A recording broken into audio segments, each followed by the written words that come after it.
All right, here we go. What's up, everyone? Welcome to Xbox Ultimate Podcast. This is our kind of our Halloween special. Lots of crazy stuff going on in the gaming world. I don't know. I'm sorry. But yeah, shout out to everybody out there. Thank you for tuning in tonight. I appreciate you all. It's been a crazy whirlwind of another huge week of news and games and more. So we got some awesome panel members here as usual to talk about it. Thank you all for being here. If you do like the content, everybody, remember hit that like button, share it out, sub to the channel, notification bell, all that kind of cool stuff. Absolutely appreciate you. All right, so hey, what's going on, Jasper? How are you doing, man? Yo, I'm doing pretty good. Been playing Cities and Skylines 2, and boy, does that game really fucking hammer your computer. Because they individually model the teeth in every single person in the city. Did you see that one, Jasper? I didn't see that, but yes, I a game you don't ever see the people except for just barely walking on the. They modeled the teeth. Why? Yeah, so I don't know, but at 80,000 population city, I turned everything to low, and I was getting like 30 frames a second. So I was like, okay, yeah, and then it got to 100,000, and then I was just like, it got a little worse. Then about 120,000, I could no longer play in maximum speed, so I had to turn it down to medium speed because it was so bad. 150,000, the game just started going crazy. The taxes broke, so I had a 15% tax like implementation on an office, and then it started costing me negative $80 million. So then I lowered the taxes, and I was gaining $200 million. Interesting. I like this. And that lasted for like 30 seconds. So then I raised it back up to 1%, so they would be happy. And I was getting 1.5 million again. So the taxes just went completely crazy at 150,000 population. And now I have a $200 million city. Nice. Wow. Yeah. That's Paradox great. Warned everybody about this, that this was going to be a problem. So not that that makes it right, but yeah, it's ugly. That's crazy, dude. Hey, these games just keep like really pushing the boundaries of hardware these days, right? Just time and time again. Very, very interesting stuff going on out there. But that's good that you're at least enjoying it while fucking with everybody's daily lives and income. Yeah, sometimes stuff, you just get like 2 frames a second, and you just got to do it. Okay, right on. What's up, you Fuzz? How you doing, man? I'm doing great. Man, haven't gotten a chance to play City Skylines. Got it downloaded though. Still rocking Starfield, playing a bit of Undisputed again. Waiting for that career mode update soon. Haven't gotten back to Forza since the 1.1 update, but looking forward to doing that here soon. But man, Twitter's been its usual strange place, and so much great Xbox news as of late. Can't wait to get into it tonight. Yeah, right on. Thanks, Fuzz. How are you doing, Psycho? I'm doing fantastic. Can't wait to get into some of these news. And don't forget, people, we have a goal that we have to reach. God. And don't forget your coffees and everything else. So let's go. Yeah, no, we don't. Our goal is just to appreciate you guys for being here. That's our goal here. But yeah, that's some of that stuff I see is super cringe out there. But yeah, on this channel, just remember, support is always appreciated, never expected. Absolutely. How you doing, Pong Soul? You may just get an ad. Yeah. You're gonna have a few ads in the playback. This is what it is. How you doing, Pong? Doing good, man. Doing good, man. News keeps rolling today, which is fantastic. Happy Friday to everybody, by the way. Chat, you're looking all freaking amazing. Hope the end of the week treated you well. Hope your entire week treated you well, and you're starting the weekend off right. I know I am, because I'm right here with my brothers. And this has been one hell of a week. Mab and I had a great show last night, like 4+ hours last night, that we just talked about everything that's been going on. I can't wait to hear everybody else's opinions about this stuff. But We got another Xbox show coming next week, folks. So buckle up. Yeah. Again, you got to start thinking about this. BlizzCon is next week. And shout out to Jez and Ran. Jez said if you're an Xbox fan, you're going to want to watch the opening 2.5 hours. That's right. They're opening the BlizzCon. People, if you don't pay attention to like the other shows like BlizzCon, that maybe some of you never played World of Warcraft or any of those games, didn't really care about BlizzCon, you don't realize how big these shows are. But this year, for some reason, they are having a 2.5 hour opening. Jez just said, if you're an Xbox fan, I want you to be there. It's not normal. Yeah. It's not. They usually have like an hour, hour and a half. But all of their things on their broadcast listing, I'm sure Mav will run through it later. They've got like a 2-hour Diablo fireside chat. Yeah. This is going to be crazy, but this is now first party, folks. This is now an Xbox show, whichever way you want to slice it and dice it. I don't care if you don't like it. It's now an Xbox show. So next week, we're going to have more to talk about. It's going to be freaking fun. But yeah, Microsoft's putting the bill for this event, right? Right. At the end of the day. Yeah. Correct. They're cutting the check. That's right. It's coming out of their cash. Games shown there are Xbox games. Whether they're on PC or on a console. That's just Satya said it this week. First party titles are going to drive Q4, including Call of Duty and Forza. He's already called Call of Duty first party. So guess what? So are we. But yeah, no, otherwise, Mav, it's been a great week. I've been playing a ton of Diablo, of course. Not as much as I was last week, but getting it in over level 80 now and having a blast. And then I actually tried a little Dead Space last night. I popped it in to see how bad it was before I went to bed. I think I can play it. It's on the cusp of too much versus the old one, because again, I played the old one. How far did you get into it? Through the first part, just through the first. I played for like, because it kind of builds up. So it does build up. I know the whole thing because I played through the originals, right? So I played the originals on the 360, but this remake, the sound wise though, no. And I'm probably gonna have to play most of it during the daytime. Nighttime was getting a little funky last night. So anyways, but I tried Dead Space. Gorgeous. My God, EA knocked it out of the park again, just like they did with Mass Effect. Awesome job. Hey, Konami, are you listening? Konami, this is how you do this right. When you bring back old games, bring them back properly. I see you trying to do it with Snake Eater, but you totally shit over the other 3 that you just dropped. That's not what you want to do anymore. Okay. It sucks. It's stupid. Anyways. So yeah, Dead Space is looking great. I can't wait to play that a little bit more of that. And then I tried the finals before I hopped on here. We were talking in the green room about it, played through the tutorial. I just wanted to play one match, kind of see how it felt. Fast paced, really like what they're doing over there at Embark. You can see the battlefield Levolution coming through. It shines. I love kind of the atmosphere they got going on. Gunplay is really, really fast. I think need to help out the console players a little bit with some auto aim a little bit because my God, but really cool game. I can't wait to play it a little bit more, but that's been it, Mav. We got a lot of news to talk about though. Let's get down to it. Yeah, absolutely, man. Shout out to Xbox Infinite Podcast out there, Risk It for the Biscuit and everybody. Man, yeah, there's lots of news out there. But yeah, speaking of BlizzCon, let's get started with this because this is kind of new information, right? And I didn't have a chance to watch Xbox 2 today, but apparently Jez let some things be known about to keep an eye on it, unless you're a fan of PlayStation. Yeah, he did say that too. Which is because Rand asked him, he said, what about PlayStation players? And Jez said they probably won't be happy. Right. So let's have some fun speculation about this. Okay.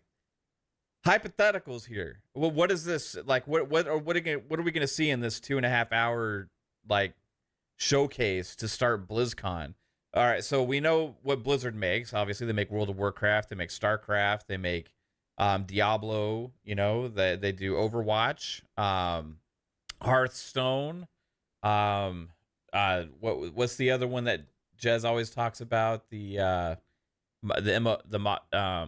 Heroes of the Storm, Heroes the of MOBA. The Storm, MOBA, yeah, the MOBA game, yeah, Heroes of the Storm. I think that's like pretty much like they don't support that anymore. It's just They it's just playable. did a They just did huge one. patch. Yes. Go. Sorry, man. I'm taking over. Yeah, the no, show, you're so. good, man. They just announced some content for it or something for Heroes of the Storm, which is interesting. So, First time in years they've done a big, massive update like this, according to Jez. First time in years. So that's why it's got him scratching his head going, are they going to try to bring this back? Like, are they doing something with this game now? what if that's one of it'll the be ones they interesting. bring to console? Right? Certainly Well, what could if be. they're making like, Xbox, where I'm going with this is like Xbox has this Play Anywhere initiative, right?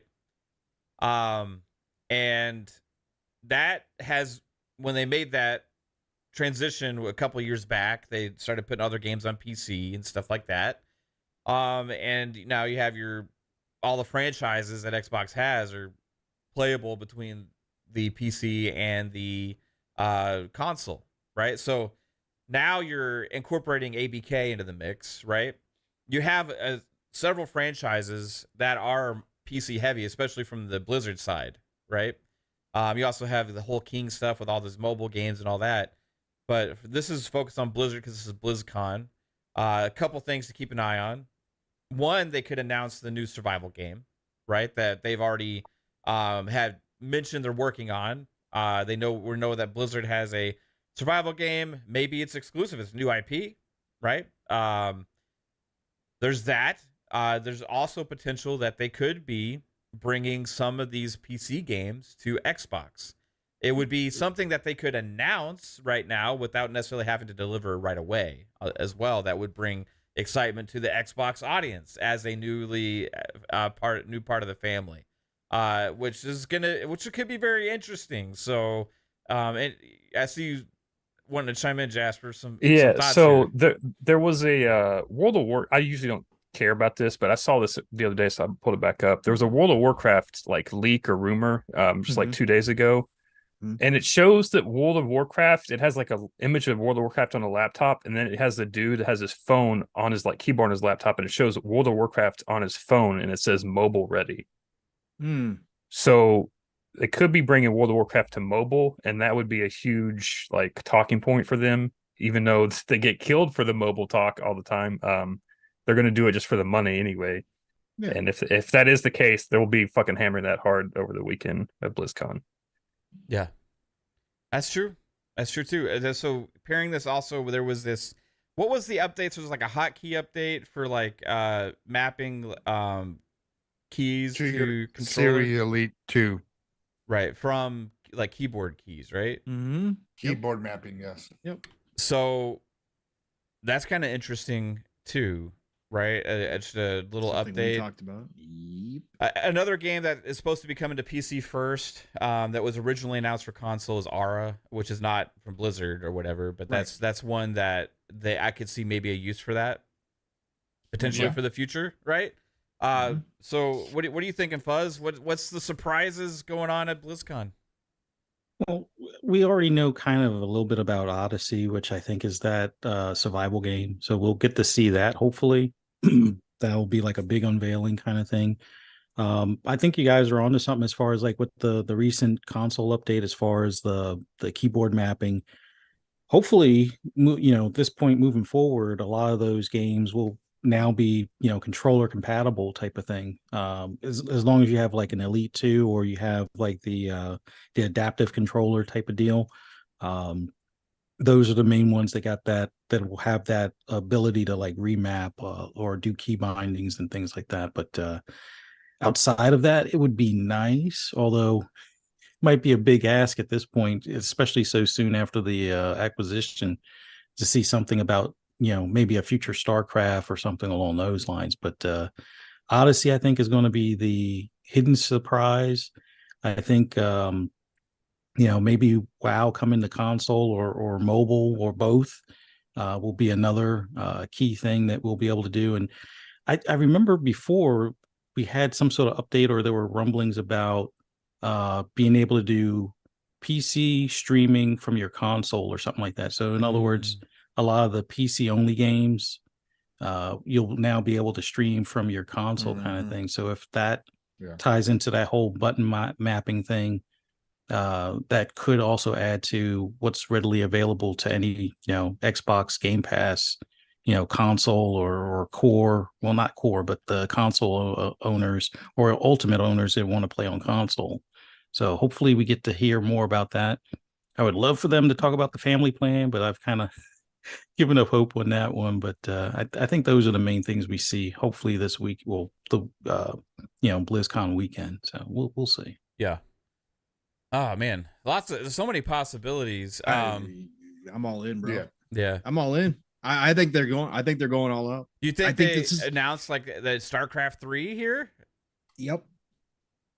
I think they announced a StarCraft 3 here. I think we do get to see Odyssey, which is their survival game. I think we get to see that as well. I think they've got plans in the works already to bring WoW to the console.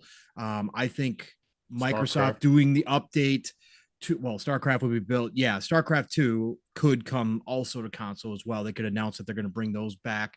I think a lot of the updates that Microsoft did overall was a part of initiative, something we talked about a long time ago, man, something that was rumored to be happening where console players would be able to stream PC games through the console, right? Yeah. I think that's also a part of it as a bigger kind of overarching thing, but obviously getting Blizzard now, you want to start, having your players be able to play those games wherever they are, just like Microsoft is trying to do. Up front, you can do some easy things to make that happen. But all this other stuff behind the scenes, map, could have been stuff that Xbox was already talking to Blizzard, to Activision about doing prior to the announcement of the acquisition, right? This is plans that could have started a long time ago. They have a great partnership over there. So this could have been stuff that was already in the works. There was already speculation about some things, Yeah, they've been teasing. Ybarra's been very... Even prior to the acquisition, Ybarra's been out in the community. Blizzard's felt, and Jez has said this, and I always bring up Jez because Jez is one of the biggest Blizzard fans I know. This is like, when Jez talks about Blizzard, it's like me talking about Bethesda. Jez said that Blizzard felt like they were coming back, right? That this was the upswing now. They were on a downswing for a long time, but Blizzard was on the upswing. So they could have a ton of stuff that we never knew about. Again, this Blizzard itself is gigantic. Yes, they have some big projects, as you name them, Diablo, Overwatch, World of Warcraft, all that stuff. But there's still enough talent there that they could be working on multiple projects and could have been for a while, including their survival game. So I think they're going big. I think that's why we're seeing this 2.5 hour opening ceremony. I think Blizzard's ready to talk. I think they got a lot going on, and I think there's more projects behind the scenes than just a survival game. And I think we're going to see some of that come to fruition. And I think StarCraft 3 is going to be the headline. I think they're going to announce the T. Not that it's anywhere as close to being done, but they like to announce their stuff pretty early. They do. And I think that the StarCraft 3 is so gigantic. We've talked about this multiple times. If it does happen here, watch the internet absolutely explode. It will be a big moment, especially now, knowing that Xbox, it's first party, and knowing that's going to be built from the consoles from the ground up. How much do they mention Xbox at this BlizzCon and that opening ceremony? How much do they acknowledge that? They might give a nod to it and say, now that we're a part of Xbox team or whatever the case may be, they might acknowledge that. Is Phil still there? Deals. Phil might show up. Wasn't it Phil that said he has never been to a BlizzCon before? Yes. Yeah. So I think this could be him showing up too. It's not that far away from Seattle either, right? Yes, it's in California, I think, is where this is taking place. So Santa Monica. Yeah, so Santa Monica, right? Or is it Anaheim? I think it's Santa Monica. Phil just stays an extra week because he was just at Activision. So that's what I was saying. Like he was just there, so he might as well just stay a few extra days. It is in it is in Anaheim Convention Center. Yeah, Anaheim. Activision is in Santa Monica. So this is Anaheim's is around LA, right? So you're looking at I think it's just like north of it. Yeah. So it's not super far away, right?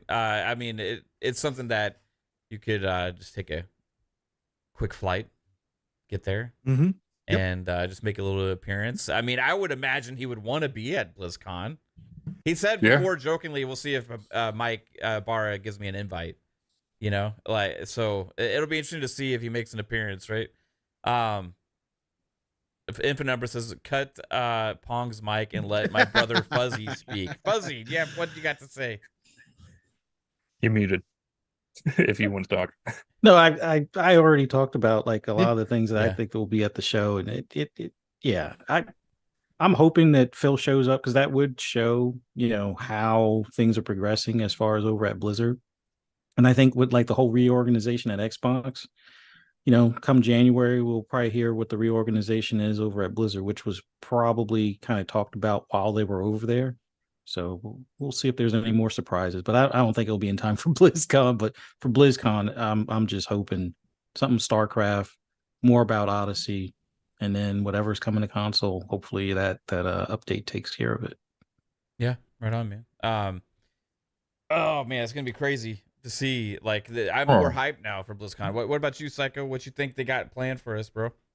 Oh, dude, I think they're gonna just unleash what they've been holding on to, because, you know, being taken over by Activision, they kind of they were kind of made to make, you know, whatever games, and that's about it. That's why we stopped seeing StarCraft Ghost and the updates with that. Yeah, that was supposed to come out 20 years ago. That's why we stopped seeing updates for it. No, well, I mean, the thing with the StarCraft, they probably were working on it. It possibly there could be a freaking game that a working like an alpha build of maybe a StarCraft Ghost, a StarCraft 3, something along the lines, because there's been a long stretch of time in between when they they brought out the 2 DLC for StarCraft 2, and they haven't really done anything since. There has to be something that they've done. I don't think they've just been sitting on their thumbs, not doing anything. They have those, Psycho, because they disbanded the entire team, right? And most of the original StarCraft team left. Oh, so okay. And Oops. they formed that other studio that's doing that other RTS now. Storm, what is it called? Storm. Yeah, that was the original. A lot of that. Stormgate. Thank you, Jasper. I knew you'd know it. Stormgate. That's most of the original team. Some members did stay on at Blizzard, but a lot of that team went over and started up Stormgate. Yeah. So they talked about this, if they were going to ever do. They didn't openly talk about it, but it's been talked about that if they were going to do this, they would have to reform a new team to work on StarCraft to bring it back. That's why I say teaser. Yes, I don't think that they're anywhere close. They're probably starting to rebuild that team now internally. So I mean, we'll even if you look at like the Diablo 4 teaser, like we had that like 7 years before the game came out. Even Overwatch 2, that was announced for a long time, and they just kept revealing like, hey, look at our new version of this exact same character that we had before. This is what we're announcing today for Overwatch 2. And they did that for a long time.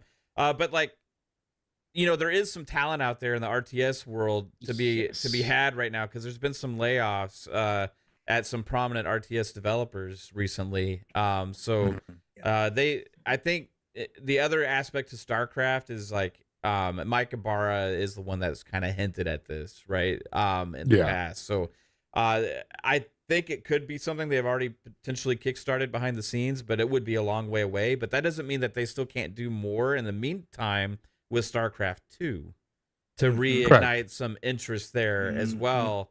Potentially bring that to console, which we know Phil would be a big fan of, and they don't have to do it immediately. They could announce that this is going to happen. They can use the bones of that to kind of form the studio, get them experience, get the StarCraft 2 ported over to console. Meanwhile, they get experience with that game, maybe do some content update for StarCraft 2 finally after a long time, and then you have this StarCraft 3 team ready to rock and roll for the future. That's too big of an important brand and IP for them just to let go completely. Correct. So, but I'll say, don't give up on Warcraft. No. Right? Absolutely. No, yeah. Just I'm not talking about World of Warcraft for those out there. I'm talking about Warcraft, the RTS, right? The original. That could be something that'd be interesting. It's on here. Warcraft Rumblings, right? That could be that, right? The Warcraft Rumblings at 5:30 on November 3rd. Wasn't Warcraft Rumble like a mobile game though? Was it? Or I saw or yeah, I was looking it up the other day. It's like called Warcraft Rumble because I saw it on like Oh, Mikey Bar's like Okay. page or whatever. It's like some shitty mobile game. Oh, But what I was gonna say is they could take the Age of Empires team once they finish Mythology. Like yeah. they could just like say, hey, you want to work on StarCraft?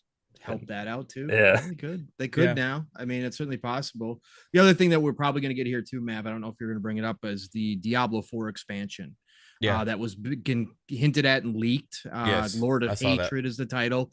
That's probably why there's a 2-hour Diablo 4 campfire chat. Mhm. They're going to start teasing that for next year. Lord of Hatred, the Yeah. expansion. Which Gosh, it's- I'm freaking so hyped. Yeah, for, do bro. you think it'd be something as big? I mean, you'll have new characters, obviously, in an Mhm. expansion, Yep, they'll but like probably add one also, character. like Yep. these expansions get pretty big for these kind of games, and I think the Diablo 4 they've obviously going way bigger than they've ever gone with Diablo before. So this expansion, I would Yes. imagine that a nice chunkable, like the chunky sized campaign, land. right? Like Land. Yep. I'm fucking pumped, man. Like this is crazy to think about now because we were all talking about all these things, you know, but like the fact that this has implications with Xbox and knowing that all this stuff that we're talking about is potentially going to be in Game Pass and stuff like that, and we're going to start to reap some of the other benefits about like cross play or like cross, which I already have in most of those games anyway, but like cross buy and all that kind of stuff as well.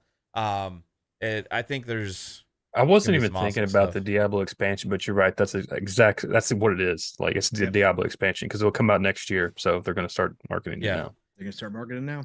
Yeah, Oh, God, I so can't here's the schedule, right? So 11 a.m. opening ceremony, This is all Pacific time, by the way. Pacific, too. Pacific time. So Yep. that's what 1 like o'clock Central, 1 2 Central, o'clock 2 Eastern. Eastern. Yep. Yeah. Yep. So 1:30 would be World of Warcraft. What's next? Interesting. Console expansions. They have a big Warcraft. expansion coming out. It's called like Avalon or something. Yeah. So Yeah. So announcement finally that they're working on an official World of Warcraft 2. Teaser. that Just would a be splash crazy. screen. Just a big number 2 show up Because you they're know? trying to hire. Remember everybody now, why we're getting so many early game announcements, not just from Blizzard, but from everybody, is because they're trying to recruit. And there's been a lot of layoffs, like we already know. So they're going to be competing because even though a lot of people have lost their jobs, which is absolutely horrible, there's a lot of need for that talent out there Yeah. still. So they're going to start recruiting.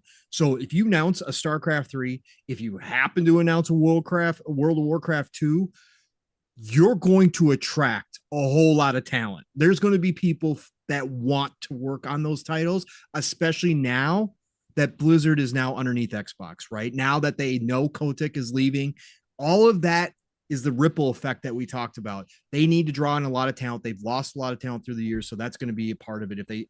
If they actually do announce these big titles early like this, that's why a lot of it is going to be. So Dirt be asked awesome. if you're playing Alan Wake 2 yet, Pong. That's a negative, Dirt. No, That's a negative. that's a negative, sir. You know how much I love Dirt. I think I talked about it. I love Alan Wake, the first one, psychological horror. I can handle from what I've seen of Alan Wake 2, from what I've heard of Alan Wake 2. No, I'm not doing it. I'm not doing it. I can't. I would love to. I love Alan Wake, but I'm just not quite. So I personally don't see a Warcraft 2 just because I think the only reason you get a Warcraft 2 is if the players start going super downhill in Warcraft, and I don't think that's happening. well, they could do They what gotta they update it, do bro. with like they did with Overwatch, just convert everybody over to World of Warcraft That 2. they tried you know? that when they updated the graphics and everyone fucking raged. It was like, no, give me my old Warcraft. I want the classic. Eventually, they're going Right. to have to, though, Jasper. And that's why I'm saying an early announcement, start building out another team on top of their old team to start working on it. At least you got to at least start thinking about it. You have to. Luis Jose says it's already a Warcraft. World of Warcraft World of too. Warcraft. Yeah. We're talking about World of Warcraft. Yeah. Yeah. By the chat was asking what day this is. I forgot to mention it's on November, yeah. Friday, November the 3rd. Next week, Is when this is going down. another Xbox show. Let's go. So World of Warcraft, what's next is at 1:30. 2:30 is Overwatch 2 deep dive. 3:30 is World of Warcraft Classic. What's next? That's for your classic World of Warcraft people, Jasper. Then there's 4:30 Hearthstone. What's next? Console. I've been advocating for them to bring Hearthstone to console. There's actually a surprising amount of people that are still playing Hearthstone. I was looking at the player Hearthstone for a while. I did too. It's pretty good. There's still I actually a lot of invested like $40 into Hearthstone. Damn, it's fun. It's fun, man. It's a fun game. 5:30 is Warcraft Rumblings. That's the mobile game. Okay. Right on. A mobile game. Then on Saturday, November 4th, at 12, there's World of Warcraft Deep Dive. Mm-hmm.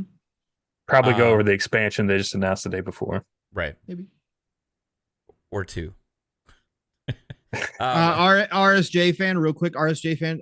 Jez, I don't know if you were kind of confused by what we were saying before, or if you listened to Xbox 2 today. Jez said that PlayStation fans would not be interested in this. That's what whatever the surprise news is, or whatever that's the what news Rand they said. have. Yeah. Then you have at 2:30 the Diablo 4 campfire chat. 2 hours. Then there's 4:45 community night. Don't really know what that is, but it's like a big party. Yeah, just get together. Celebration. Fun. Celebration, bitches. Then there is at 6:15 p.m. Les Seraphim appearance. I don't know what that is. I don't know what that is. Me neither. Did anybody look it up? Is that an artist or something? Like probably. It's probably a musician or something. Yeah. I'm Googling it. Ask 3-Bit if he was here. He'd be like, it's a K-pop girl group. K-pop. Yes, there you go. K-pop. Yeah, we got some K-pop going on at the BlizzCon. That's a big thing. They're going to be an Xbox Green. That's what PlayStation fans are going to be so upset about. Then we see, just more from the Jez's article there. So shout out to, actually this article was by Samuel Tolbert over there on Windows Central. So shout out to them for putting the schedule out there for us. But yeah, looks like it's going to be a pretty damn big show. And these shows kind of have a little bit more weight now in the Xbox world. So we're going to be keeping an eye. Yeah, is the opening ceremony going to be televised, or is it just a behind the scenes thing? Or YouTube? Not televised, but YouTube and Twitch. I just showed my age there. Televised. What channel can I watch it on? Is it going to be on Fox? PBS. Or it's PBS. Is it on Spike TV or Spike? They got the Game Awards. It's pay-per-view. That's what you so it is going to be live on YouTube. Yep. Okay. Correct. Yep. Cool. The whole thing is live on YouTube. So that's a little different than like the QuakeCon, because they usually have their little thing that they do, but it's just for the attendees, right? So Blizzard is the BlizzCon is even bigger massive. than QuakeCon. Yeah, it's freaking ridiculous. Yeah.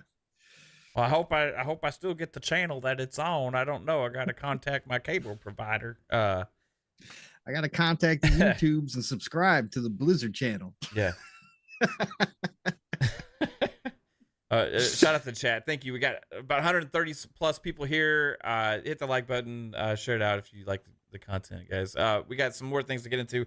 This one is not necessarily some positive news here. This is a little bit of a negative here, but we kind of got to touch on it because it kind of spread around everywhere today. The Series S got a surprise price increase in Brazil. What amounts to a $200 US dollar price increase. 40%. About 40%. And it's kind of like it's upset a lot of people there for sure, you know. So ultimately, I don't know what's caused it. I don't know why. I just put out a question on I saw your question. Some dude was fucking like mad at you for some reason. Yeah, I just said why, and somebody was like, don't throw shit if you don't understand third world economics or something. And I'm like, whoa, hey, what you're asking for an explanation, sir? I'm sorry. He said, yeah, it was like, I'm not throwing shit, I'm just offering you non-solicited advice. I'm like, okay, whatever. Love the internet. Fuck. Yeah. So I was just curious. Like, I don't know what's behind this, but like right now, the Series S, this is the 512 gigabyte version, not the new 1 terabyte version, right? That didn't get a surprise increase or whatever. It's just the original 512 version is now the same price there as the original PS5 digital.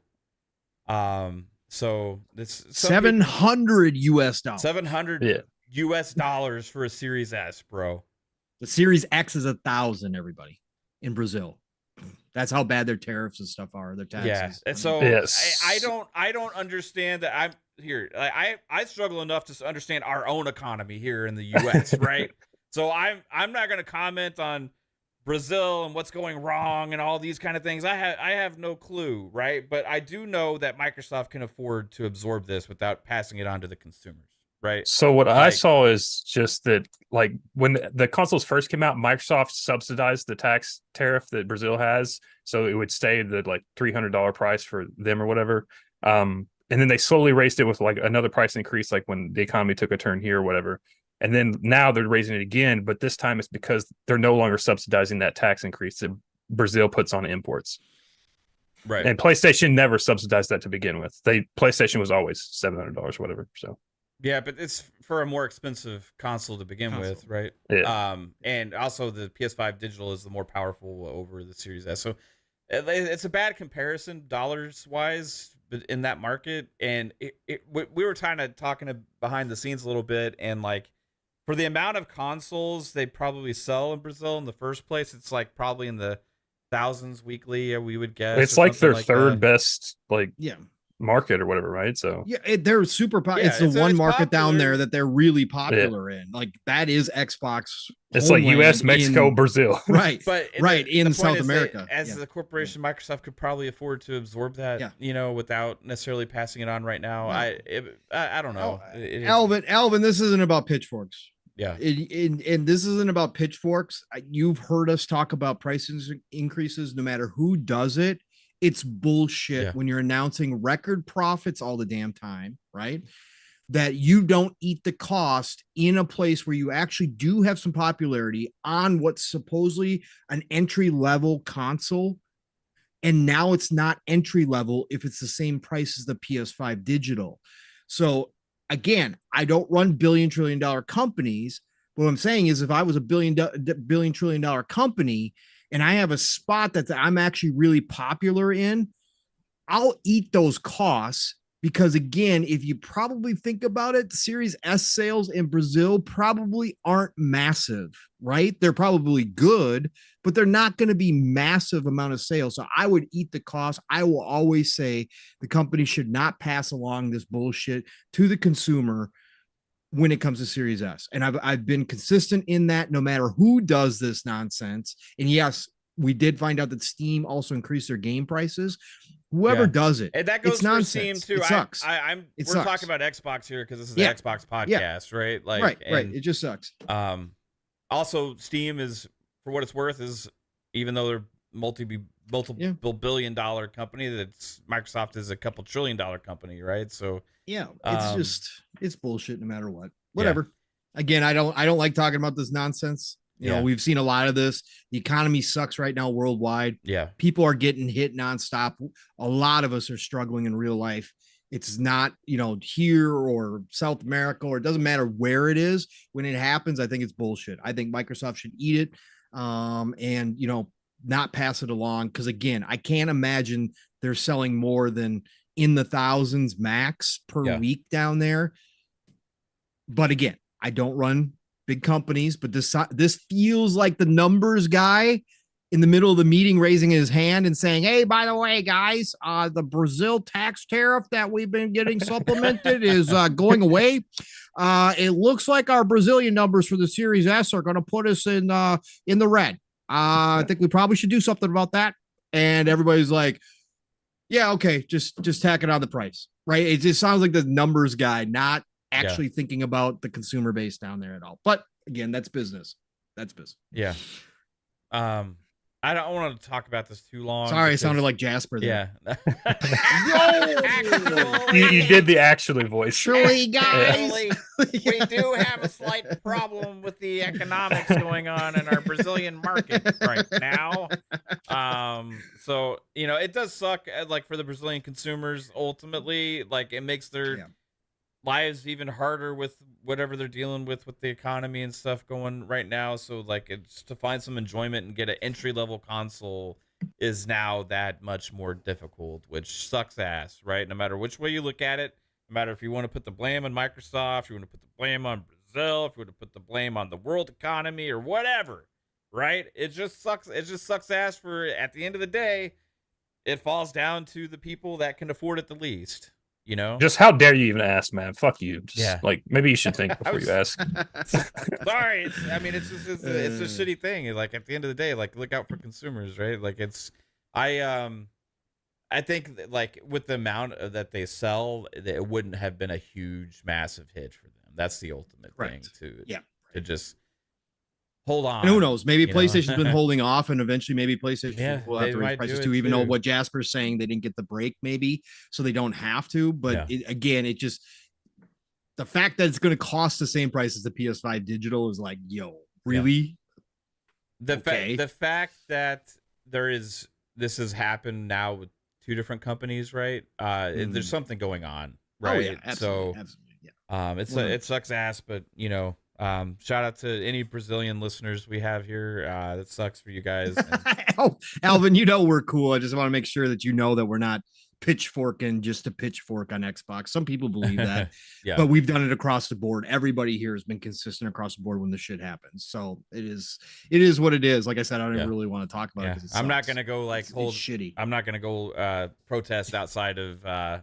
Let's you do know. a whole 2 hours, man. Let's do that. On If this. all Xbox needs is another 80 Game Pass subscribers in Brazil, I and guarantee- you can get the savings. Yeah, Brazilians, you don't want prices raised. You got to start the sub train on Game Pass. That's right, everybody. Got to get the sub train going down on Game Pass. got a Down price in increase Brazil. there, That's too. right. That's right. You don't want prices raised. We got to get the sub train going. 100,000 more Game Pass subscribers down there. We won't raise the prices. Hey, That's buy what our Microsoft coffee. should do. Buy our Xbox coffee. We'll start sending it's made there in Seattle. Special Seattle coffee made for you. It's made with vaginal yeast. Oh, we're not doing the amorous stuff. Oh God. Oh, Jesus. It's made yeah, we got the special vaginal yeast coffee going on here, everybody. Made with real chunks. Did y'all see that shit? I can't believe Of that. course, Oh my of course. god. Yeah, you fucking put it in the DMs, or Psycho did, one of you. Oh, that's so I gross, think- dude. It's I don't know. It might have been me, but it was disgusting. yeah. And when Psycho put in the DMs, not even I would drink that. You know that it's gross. Anyway, what we're talking about, there's a Twitch streamer or whatever. Everybody knows who she is. Amaranth, is that how you pronounce it? Amaranth. Yes. And I guess there's a beer company that is going to be selling beer that's Why are we brewed talking about this? with her vaginal yeast. Yeah. You should have seen the people in her chat today saying how they were going to buy it. I dipped in just out of curiosity. I mean, And there there was was dudes in fucking there chicks selling flat out farts in simping. jars on Twitch a couple years Absolutely, ago. Don't there fucking buy was. anything. Of course, bathwater, and people were drinking it.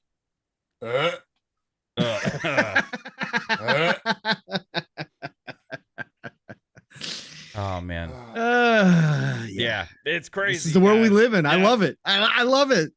I love it. You love it? I never want to go back to the 80s and 90s again, ever. Nice innocent time prior to all this. Nah, this is great. Just nuke it from orbit, Magnum just to be sure. Westward says, "Is that Reforge's coffee?" No, that's made with his smegma. Oh, I'm sorry. Or the yeast from his victims in the bed. Oh, okay, I can't say that. Anyway, hey, let's go on from here. All right, moving on. damn. What? I'm sorry. Let's move on. Xbox financials. Speaking of the price increases and stuff, the financial report, hardware was down again, right? Content and services were up significantly again. They had their biggest revenue quarter ever, I think, for Xbox as a whole. And many have pointed to the fact that is a growing it's more evidence of the transition that Xbox has made into the different ecosystems and platforms and stuff like that, right? So does this, some have been claiming, oh, see, this is where they're going, they don't need consoles anymore and stuff like that. For me, that's a bunch of baloney. 2027. They've been telling you 2027. This is obviously evidence that they are growing, right? which is the most important thing here. And even Satya seemed happy about it. Xbox is doubling down again, and they also had, they're expecting their next ones, including ABK, to be like insane, right? So, high 40% increases is what yeah, Amy Booth or no, what's her name? Amy, what the Hood. hell's her cheap Hood? Thank you. God damn it. I got Connie Booth on the mind and then Amy Hood. Amy Hood said, yeah, high 40 increases. She said that specifically ABK would give them a 35% boost next quarter. But overall, they're still looking at high 40s, which is unbelievable. It's unbelievable. yeah. For me, this doubles down on the console efforts, and because. And I want to get your thoughts on this, Fuzzy, but like for me, I look at this, okay? Xbox is all in, doubling down. They have ABK, they have all this extra content, they have all these other IPs, they have all these other things to provide people. And it seems like with the size of the company just exploding and expanding so much all of a sudden that you may be even more willing to be more experimental in the hardware space, right? I think this could potentially get them to maybe even greenlight that handheld that they've been looking at. It does stand a better chance. I mean, the hardware is always going to be your easiest entry point. Even though some people may already have a PC or they may have a mobile phone and whatnot, but they're always going to want to have hardware as that easy gateway. I mean, even looking at the PC space, that's the whole reason why they came up with the Surface program. But when it comes to Xbox in general, this does give them leeway. All right, the hardware may not be as expected, or it may be down a small percentage this particular quarter, but the software is definitely pushing it, and they've seen the biggest increase that they've had in subscribers or their services. So with that being said, as you get more people into the service, you're also going to need another wave of hardware out there that people are going to want to pick up, and then you're going to get your next bump in services and software sales. So they're going to continue to make hardware. I think it's a matter of, do we see the handheld as a in between now and next gen, or do we see a handheld instead of a Series S kind of thing, or a Series S like handheld for next gen, along with your Series X equivalent for next gen? So it definitely stands a chance for them to get a little experimental with hardware for future. But as it stands now, they're going to continue selling the new 1 terabyte Series S. We already saw the leaked documents on the, I guess you could say, the Xbox Series X Slim or cylinder or whatever you want to call it. So that's already in the pipeline. So hardware is still strong, even though down at this point in time. But the holidays are right around the corner, and that's usually the biggest time you see hardware move. So if you're selling more software in the summer and fall, and not selling the hardware during that time, and you got the holidays right around the corner, that's usually the time where, if there was any doubt on hardware, look at what they do for the holidays, when they have bundles, when they have Black Friday doorbuster deals and things like that. So hardware will be more significant, I would say, next quarter. Yeah, right on, man. What about you, Psycho? Yeah, okay. Right on. Jasper? You there, Psycho? Yeah, hello? Check. Are 1, you 2. okay? Mike, hello? Are you all right? Yeah, I'm good. Yeah, we're talking about like Xbox maybe doubling down on hardware in the future, like because of ABK, not like going away from it. Like no, yeah.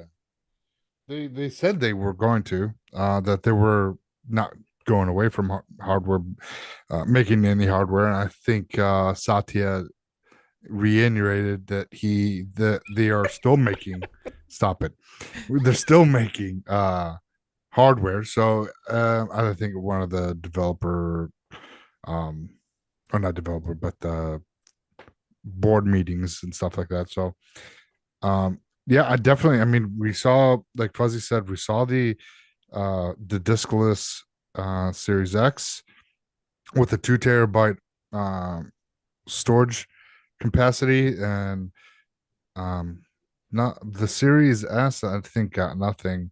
But the cool thing is, like, that they're, someone's mentioned that they are going to make a disk drive for it that would where even if it's a cylindrical Series X or whatever it is, that it sits on top of the disk drive. So this way it's so it looks flush.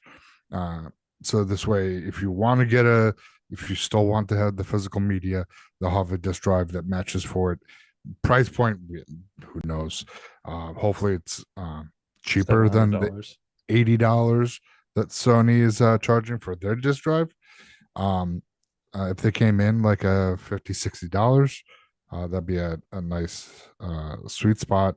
And then the Series X would be, or that for with the 2 terabyte, so doubling the storage space, and they're keeping it at $500. Is crazy. It's Sony only upped it up the hard storage space 175 gigs and charging you for a stand if you want it vertically. They're charging you if you want a disk drive, that's an extra $80. And then of course if you want plates, you got to rebuy those, and who knows how much those are going to be, because they're going to be 4 now instead of just 2. So I don't know. I think Xbox is definitely going to go staying in the hardware business, especially with ABK, because now they have enough studios for the moment to kind of get this Game Pass machine going, that they see where it's going to head to, and then of course they're going to get some more studios in the future, so this machine keeps going. Yeah. And in the end, gamers win. Right on, man. I think we could get the handheld that was on that pyramid chart that was leaked. We could. Because we know one thing, right? Sarah Bond is a fan of handheld gaming, right? She talks about those different devices and all that kind of stuff. And she is the new head of Xbox, actually in charge of consoles and platforms, right? So what direction do we think Sarah Bond takes the platform side of Xbox? That's going to be the interesting thing, because it's going to be under her direction now. New president. If they do a handheld, I think it's just going to be kind of a lazy cloud thing. Which if they do, it's going to be shitty. But I think they do cloud just because they know if they do a handheld that's actually native hardware, that they'll have to keep updating it over time. And then if it doesn't catch on, then it's just well, shit, now we're in this fucking market that isn't catching on like we wanted to, and we're going to be in there just wasting money. So the only way to do that is with cloud, because then you can just stream your games. I just don't see them going that handheld route, because there are other manufacturers like the ROG and the Steam Deck that have caught on. But right. I don't know. Do we think this is something that they kind of get into, Pong? Double down on making sure that the console is still an important part of the ecosystem going forward, and maybe even have more options? Yeah, absolutely. And I think that they're going to use the consoles to push tech. That's why we've heard rumblings from those leaks and of a possible, cloud hybrid console, potentially them working with Qualcomm this time instead of AMD. I think they're going to, investigate, integrating AI into the consoles, which will give them a huge advantage if they use it properly over the competition. They're going to differentiate themselves, I believe. They've already differentiated themselves in the delivery of their services, right? With Game Pass, with cloud, with how everything's interconnected, right? We've talked about that multiple times. It's just become second nature, something they started working on a long time ago. I think they're going to look to continue to move themselves away, from not to the point yet, because technology is not there, of not having a console in the home, because that's another gateway. They're going to continue to produce hardware. Yeah. I think they're going to try to move themselves in a different direction than your standard console that we think of right now, much like how Nintendo has dominated the handheld market, and we believe the Switch 2 probably will also be handheld, but I think Nintendo is going to do a much better job of delivering the experience when it's docked this time around. So they're going to gotta have a dual system. Then you got PlayStation with the classic console kind of setup, and Xbox right now is the same as PlayStation is. But I think they're going to flex their advantages in the tech, all this stuff that they've been investing in. They're going to start to flex it as it becomes viable for a consumer product, as it becomes viable for somebody to have in their home in the form of a console. They're going to flex that, and they're going to break off, and they're going to really be a unique setup, I think, eventually. Whether that's this next gen, whether they're ready to take that leap, or whether we're talking 2 gens, or maybe next gen they introduce something brand new midway through, right, as tech catches up. We're going to wait and see, but I think Sarah Bond is going to bring her own, not that she's going to come in and just wipe the slate clean and say, hey, whatever we were working on, that's not the direction. That's not what she's going to do, obviously. But I think that she's going to be willing to look at those because, again, she's learned behind Phil. She sat back and watched all this and been a part of a lot what's been going on, but she understands where they're moving and what their goals and vision are eventually. So she's going to continue to move it that way. But I think that that's what we're going to see from Xbox down the road here. Yeah, right on, man. I kind of agree. Like, I think that Xbox's hardware side, right, is just going to, like it has been, it's just a part of the ecosystem and the consumer base. And I don't see, and the reason I feel like there's still going to be more hardware, obviously, and then maybe even more options. I feel like they don't want to leave any aspect of the market out. Right? I mean, we already know they're making new consoles from the league documents. They had to make their decision if they were going ARM or AMD based, like just a couple months ago. Yeah, so I mean, I think we already know that they have plans to do another console. Yeah, for sure. Well, there's been people that think because of a question that Phil answered or whatever, that they're going to leave the console market in 2027 and stuff like this. And, you know, and I've seen more talk since the financials, evidence that like Xbox is like now like even more like just less dependent on consoles, so they don't need to make them and stuff like that. And this kind of narrative going on. And for me, it's like, I look at it and I look at the $70 billion acquisition that they've just acquired. And I look at everything that they're doing and doubling down on gaming, marketing, and all this kind of stuff. And it wouldn't make sense for them to decide to abandon one of the most like important aspects of their market and for any in the near future, like in the next 10 years, you know. No. Like it's a core pillar, like it really is, because it's the identity of the brand is like from the most hardcore gamers or from like some PC gamers and console gamers, and everything kind of branches out from there. And like, and then to go after even more, right? There's this growing handheld market. It is a growing market, right? And I feel like there's an opportunity there, whether it's gonna, and it doesn't have to compete like toe to toe with the Nintendo Switch. It doesn't have to compete like numbers wise, those things. I think it's about having options.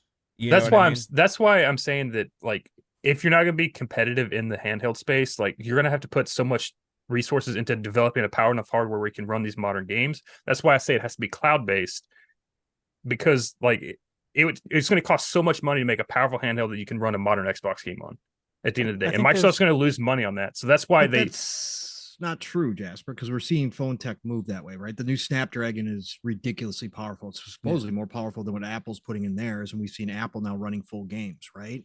And we think, at least according to Jez, he thinks that they're going to use that Snapdragon, that new chip, in their, in their surfaces, their laptops going forward. So we could see that leap where they could make a handheld that isn't ultra expensive, that could run some stuff natively. Yeah, but right? Like if you look at an iPhone, that's fucking $1,500. Yeah, but an iPhone does a lot more than and Apple, the Apple tax as well. But I think there's a true shortcut. Like, look at their biggest. But that's why I'm saying, like, with ROG Ally and Steam Deck, you just put your Xbox games on that, and then you make your revenue from transactions and purchases on that, and it's a lot. It's more cost saving, and you get like more profit off of that. But you can go even further, because like with Valve, they already said that anybody that wants to use their schematics as far as for that handheld, they can, or they could do like they did with the B&O headset and do a made for, or like designed for by Xbox or designed for Xbox. Let's say the Steam Deck 2. At that point, they can partner with them and have that as your go-to handheld that is able to run things maybe a little bit better on the, Steam Deck 2. Maybe it's a little bit better than the Series S, and it's enough where you have the choice to run stuff natively as well as doing the cloud stuff if you should choose to. So that way it extends that life beyond, 2 to 4 years and stuff. But I mean, I think the handheld options are out there, but Steam and Valve will probably be their biggest partner going forward. ROG right now, I don't know. Lenovo has been a partner in the past with their, I forget what that one's called, but they definitely have a lot of options. They could, do the shortcut without having to do as much R&D on their end of things. Yeah. They kind of have this, like we talked about the moat in the past. They have this moat of content, right? Anything you put out there now has way more stuff that's more appealing for people to be interested in and acquiring. And if it's like something that, let's say 2 years from now releases or 3 years from now, that's like equivalent to the power of a Series S, where it's still going to be supported for some time, right? That basically can just run Series S games on it, handheld format wise. Like, I feel like I think that be for the them, difficult, if it, as long as they're making a little bit of money on it, like I feel like it would be worthy of them to attempt to try and make something like that, and I see think what happens. Another difficult route they have to choose with that is if they do it just an Xbox handheld, if it's only Xbox and not Windows based, then that has to be another development SKU for devs to make it run on a handheld. And not that's necessarily cost... if it's comparable spec wise to the Series S. Like it might be easy to port that over. Yeah, I've heard that before. That's why I'm saying okay, so if it's just Xbox only, then you have to do another SKU. If you do Windows based, then you can make it more of a PC focused platform, so you don't have to do necessarily another SKU. But then you add that extra layer, it's a Windows thing, and it's I think it needs to be an Xbox dedicated gaming device. Then that adds another SKU and causes more problems. That's I don't really think just do like the what do you call them, the Steam Deck, where you have that Windows base in the background running, and then you have basically an Xbox wrapper, which in other words, the OS on Xbox now is extremely light version of Windows to some extent as far as some of the same kernel stuff. So you could get away with having it look like a Xbox, OS, but still be able to do the Windows stuff and just, switch modes like you can with the Steam Deck. Yeah. It's going to be interesting to see what they do now. I mean, Sarah Bond's going to be making a lot of these decisions going forward. Let me throw this in here, Mav, real Yeah. quick too. And Chad, we touched on it last night, Mav, but Jez kind of put it in perspective today too. Everything has flipped at Microsoft because the Windows stuff, marketing wise and team wise, is now under Xbox. Yeah. It used to be the reverse, right? Mm-hmm. Xbox is now, with this acquisition and with the way that they're forecasting, Xbox will be more profitable than Windows. And Xbox has more room to grow. Like Jess said, Windows is capped. You can't monetize Windows anymore. It is what it is. But the fact that they moved the team underneath Bond, Sarah, as president of Xbox, and all of that was consolidated. And so now all those decisions are made from an Xbox perspective. Just said it flat out today. Microsoft is now a gaming company, right? If you didn't think of them that way before, they are now a gaming company. They're one of the biggest publishers in the world now, right? Hands down. And they have also their hardware, which not everybody has. And Jez was pointing this out. Tencent is huge, but they don't have hardware. Microsoft has got both. So when we're talking about this hardware scenario, as long as hardware is still viable, I believe Microsoft will continue to make it. Everybody eventually will become a third-party publisher, technically speaking, because as soon as they can get rid of the hardware and keep the experience and keep the players, they're going to do it because hardware is a no-win situation outside of Nintendo. Nintendo makes money out the gate. But everybody else, Sony, Xbox, they don't make money. So they're going to get rid of the hardware as soon as they can. But while it's still viable, and it is now, whether that's handhelds, whether that's full-fledged consoles, whatever the case may be, cloud streaming pucks, whatever it is, they're going to produce that. And now that Xbox is in charge, now that Xbox is its own company, its own division within Microsoft, and is responsible now for the Windows side of things as well, for marketing and consumer front facing and all that kind of stuff, this is going to change how they approach it. And I think they're going to maybe take chances and push into those spaces where they haven't been for a long time. So I think that we're going to see some things in the next 5, 10, 15 years that maybe we weren't expecting out of Microsoft previously, just because now Xbox is calling a lot of the shots for themselves. And we've already heard and we've already seen the marketing budget is blowing up. Content budget is supposedly blowing up even more so. This is going to make a difference and a change in philosophy going forward. But I think that hardware wise, we could see that handheld that everybody thinks, nah, they don't need to do that. You're right. They don't need to do that per se. There's no need to. But my God, they got it. They do know internally the power of having an Xbox branded device out the gate, out the box, that isn't just a partner like, oh yeah, Game Pass is there. It's the app's already there. Just pull it up. There's something to have that handheld device with the reason being branded Xbox. Another reason why I'm so kind of negative on the handheld thing is I've just seen Microsoft, they've tried to chase these trends in the past with Zune and Windows Phone. They chased them instead of being at the forefront. So they've always kind of failed with that aspect. And if this is another trend where they're like, let's try to chase that handheld market, and then they're just going to end up failing again. They didn't follow through with them is the problem, right, Jasper? They weren't all in. There were in a lot of ways like Google.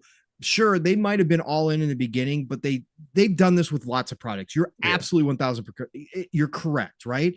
But that doesn't mean they stop trying. And I think that, yes, while we could get a saturated handheld market eventually, and I think it's already like there's a lot of people entering now, you're right, that possibly could be. But Xbox as a brand, if they continue to grow in popularity and they continue to push the narrative that you're integrated everywhere in this ecosystem, which again is something I think they're doing here, no matter where you are, no matter what you are, if you're connected to our ecosystem, you got access to all of your content, no matter what it is.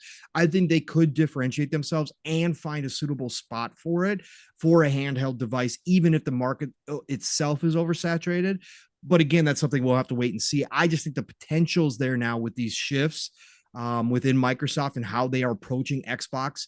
I think it could happen more so than I would have said a year ago, 2 years ago, before the ABK. I think it increases the chances with ABK because you have the content to back up any decision that you make consumer electronics wise now within the Xbox branding. Like you could, and it's a market that they haven't really focused on, right? So if there is gamers out there to obtain that prefer just to play on handheld gaming devices, you may get people that are just, okay, well, I'm just going to get a Rogue Ally, or I'm going to get this, or I'm going to get that.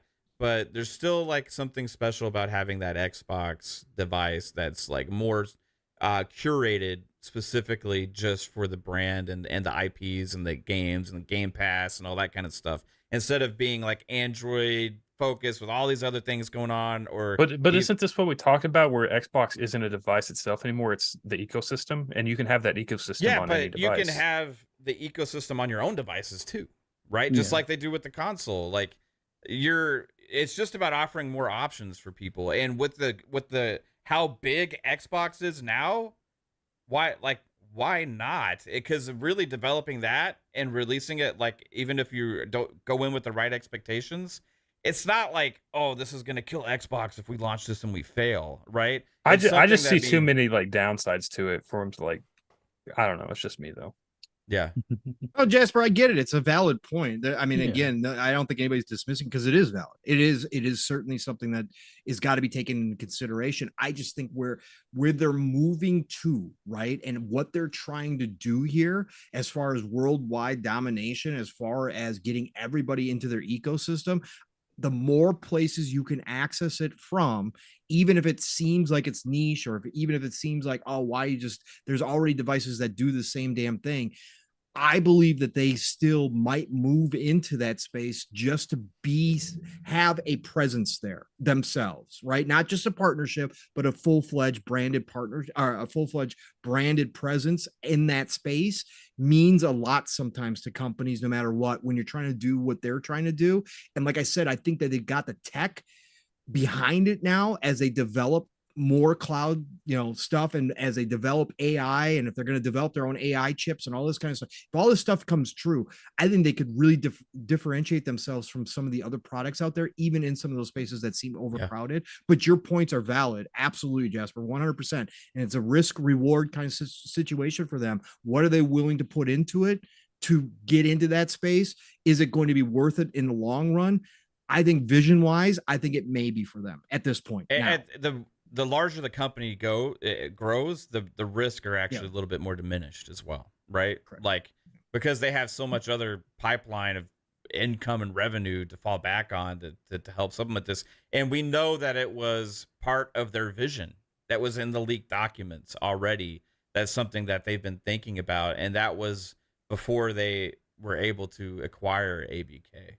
So, it's an argument to be had, and I agree. This is the same thing you're talking about, Jasper, is the same discussions that they're having, right? Yeah. They would be having internally, and they would be but actually the numbers aren't adding right. up. You're the asshole in the back that tries to take away all of our fun, right? You're the accountant guy. You're the guy that raised the damn prices in Brazil. That's who you're the are, fucking Jasper. Jim Ryan. That's what Right? you are, Jasper. You're like, well, the numbers in Brazil don't add up, and we also can't make a handheld because it just doesn't make sense. This market is just saturated, and risk versus reward just doesn't make sense for us. You know what? Let's just become a third-party publisher, like everybody says, because that's the most profitable. The ecosystem is everywhere anyway, so we should make earbuds while we're at it.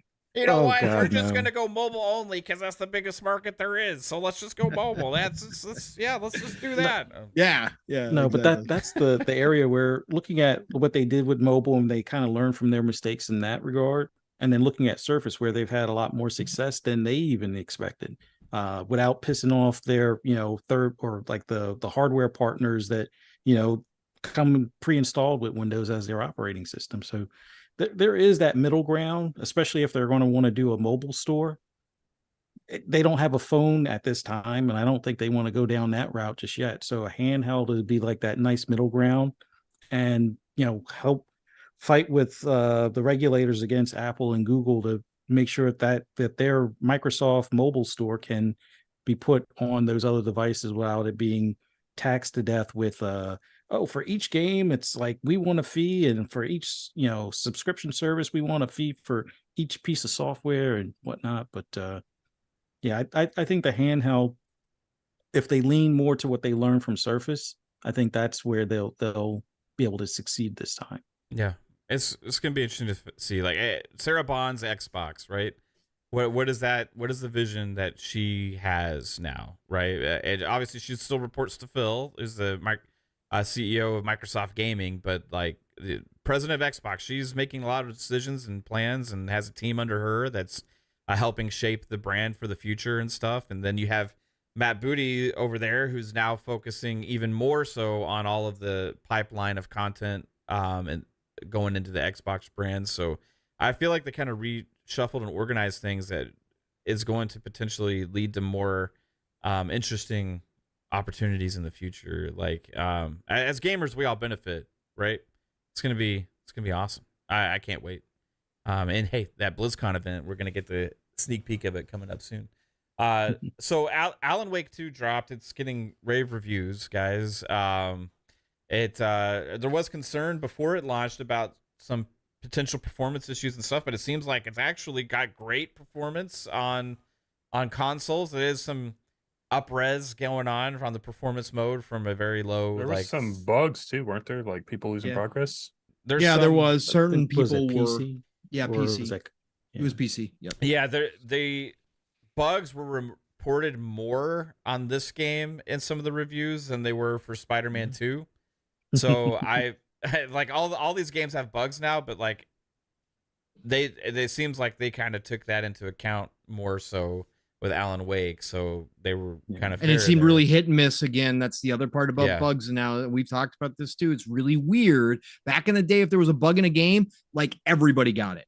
Nowadays, it's like some people never see them. Some people have more than their fair share. Like it's really weird, and that's seems to be what's happening more and more too. So it's weird that nobody's claiming that people are manufacturing bugs in Alan Wake 2, though. It's just for they only do that for when it's a first party of their preferred platform. Right. Interesting. Or not even though, like, because there's a lot of there was a lot of Xbox guys that were claiming that the Spider-Man 2 bugs were just people trying to break the game. Anyway. I gotta avoid the Alan Wake stuff because the more I see of it, the more I want to play it, and it just looks so fucking good. So everybody's saying if you like horror, you got to play this game. Like they're saying this is one of the best games of the year. Was it? I think Gaz had said like Rand had told him it's like his new game of the year, favorite game of the year candidate. Yeah, or something and like Rand that. was talking about. Rand's a huge Alan Wake fan too, right? Yeah. He loved the first one. He's one of these people, one of the people that's been waiting on this for 13 years. So for him, like this is the deal. But yeah, it's living up to, he was talking about today. He's about 5-6 hours in, and it's living up to everything he thought. He even thought the opening was one of the best openings ever played, despite the fact there's like no combat. He absolutely loves the story, like everything about this game so far. And that's what I've been hearing from the majority of people is that this game's one, if not one of, it is probably Remedy's best game overall. So, which is saying a lot if you're a Remedy fan. Yeah. And it's the perfect time. It's that scary game around Halloween. It's like, Thanks I'm for gonna wait. What did we give Hold off. spoilers? Did we give spoilers? I don't think so. Yeah. Nope. Prince Green No said spoilers. thanks for the spoilers. I don't remember spoiling anything. No spoilers. I don't. But yeah, it's supposed to be like a more horror, right? Focused, graphically insane. Also bringing PCs to its knees as well. Supposedly, much like City Skylines 2. But you were talking about the ray tracing specifically, Pong. It looked really good on PC. So it's gonna be interesting to see. Just like everything else that I keep saying, it's gonna be interesting. I think it's also $50 on PC or some shit like on Epic. It's like $10 it's cheaper on PC Is by it? at least $10. Wow. Well, that's where I'm gonna get it eventually. Are you I gonna see where he said for the spoilers. What did we say for? What did we say? The opening has no combat. The title screen has no combat in it. Right. The title screen has no combat. I know. I don't consider that a spoiler. My apologies if it was to you. Didn't even consider that to be a spoiler whatsoever. This is a heavy narrative game. I don't think anybody doesn't know that. If you played the original Alan Wake, and you played and you know how that story unfolds, then you will completely understand. I would never think of that as a spoiler. So, but my apologies, Prince. Sincerely, if you think that's a spoiler, never would even cross my mind, because anybody who's played the first Alan Wake would know what I'm talking about. Like it's a heavy narrative game in the opening. So that's all. Yeah. Sorry. My bad, Prince. Yeah, right on. Anyway, no worries. We'll just make sure we don't talk about anything in games at all anymore. So. Well, no. And again, everybody's going to be different with those, and Yeah. I get it. Like it's just like anything else. Everybody's got their perspective. So I can certainly appreciate your perspective, but I honestly would never. I don't do heavy spoilers in any game I do. I just did not think that. I did not consider that to be one. So my apologies, sir. And both characters die at the end. I'm just kidding. I have no idea. I never wanna- Eat it 3 times already. Both characters die every time. I've never played. the game. Rand said it on his show, so I didn't even think about it as a spoiler too, right? I've heard people talking about this more than even just Rand today. So, but Rand just brought it up today, and so I didn't even consider it. Yeah, I have no idea what happens in that game. I'm not gonna probably play it for a while. I'm gonna probably wait till it goes on sale and get it on PC later down the road. And play it then. But yeah, it looks like it's gonna be an awesome game. Another one to add to the list for 2023. Man, what a fucking year. A lot of people saying this is their game of the year. I've seen multiple tweets already. People changing their game of the year list to put this in there. Yeah, Each new game. yeah, It's like, update, new game of the year. yeah. Every game seems like, man, it seems like it comes out now. Oh, it's game of the year. It's game of the year. It's like, whoa, it's crazy, man. It's nuts. 2023. The Rangers tied it up in the bottom of the 9th. Oh my god, here we go. Anyway, that's another spoiler. Did you see Luca hit the winner, by the way? Yes. Everybody's been posting that crazy shot. Game to hook Crazy shot from like two guys in his bank. face on the. He didn't edge call of it, the but my inline. god, it worked. Man. Wow. Yes. I just saw the highlights. That's what was shaking in my head before. So I was like, Jesus. Did you guys see that Mortal Kombat selling DLC for fatalities for $10? Oh, that's cool. What? Oh, wow, cool monetization. This Come has on, gotta be- WB. Come on, WB. that's Yeah, gotta- $10 for a That's gotta fatality. be a WB thing all Yes. the way, bro. All the Yeah. way. Um, Yeah. Shout out to Anonymous Boss earlier. Hit us with a 2. What does the R mean for It's a Brazilian. Brazilian? Rupee? Whatever. Okay. Appreciate you for the $2 in that currency. You're absolutely awesome. I tried to say the currencies, but I don't know what that one is. So $2 super chat. I'll just say that. Appreciate it. And if it's Brazilian, again, like the exchange rate's crazy out there, man. Like with the Brazil, dude. Like you guys, I'm sorry for these price increases for the Series S, dude. So hopefully you already got your console, Anonymous Boss. But yay, let's get into some Forza talk a little bit. Forza Motorsport had a new track announced and also a massive update for November that I'm hoping takes care of my PC crashes. Yeah. I have amazing experience so far on console. PC, not so much. You update your drivers? I have, yeah. Okay. I updated, restarted my PC, did all the stuff I'm supposed to, and then I did a race and had a blast, and then the PC, and then it crashed. Oh, cool. So that's kind of been my experience with Forza Motorsport on PC so far. It's just like weird kind of glitches, some graphical glitches, and then crashes. But on the Xbox, it's been more smooth. Obviously, there's still some. There's been a couple crashes on Xbox, and there's been a couple bugs here and there. Right. I would say the game has too many bugs for a racer, at launch, but I still have been an amazing at fucking racing. I love the hell out of Forza Motorsport. I can't stop playing it. But yeah, 200 known issues are being fixed with this. And the track is Yasmarine. Yasmarine. Yeah. Is that one of your wanted tracks, Fuzzy, or it's not one of my particular ones, but it is a nice track that I think F1 normally goes to, and it was one that was in Motorsport 7. I think it was when it made its first appearance. So it's welcoming it back to Motorsport's kind of nice. Still holding out for like Daytona or Road Atlanta or something like that. But Yasmarine is a nice one. It'll be kind of like I want to say the one that they have in Japan that's like a fictional track as far as like the runoffs and things like that. But this one I think is based in Saudi Arabia or Bahrain, if I'm not mistaken. Pretty decent track for F1 stuff. Should be a good track for passing and a lot of cornering and whatnot. But those 200 bugs or known issues that they're going to work on, fingers crossed that gets resolved. Patch 1.1 I haven't tried just yet. Patch 1.0 is what broke the gameplay for me on PC. Like anytime I would tune a car, update it, upgrade it, or anything, it would crash. But we'll see. I'm kind of taking a break from it until they do this update, or I'll at least try the 1.1 patch that hopefully fixes the PC crashing stuff. But This wasn't the patch that you told me and Pong to look up the other day in the DMs, is it? no? This is a new one Okay. coming for November, right? This is another one for November. It's the biggest update they've had so far, and it is the first content update they have for the game. Yeah. As well. Yeah, they're planning on this is going to be a game they support for years and years and years. So it's just going to keep getting better and better. But I am crossing my fingers. It's more optimized and a little bit smoother on the PC side, and even on Xbox Series X too. But yeah, it seems interesting. So to keep that eye out for that, it's happening sometime in November, coming up in the next week or two, I think. So yeah. yeah. It'll probably be the second week or something like that in November. Yeah, they if I'm not said mistaken. they said in the update. I just didn't see exactly what day or whatever. But yeah, Forza, still awesome game, loving it. We're gonna have some fun, guys. It's Halloween show.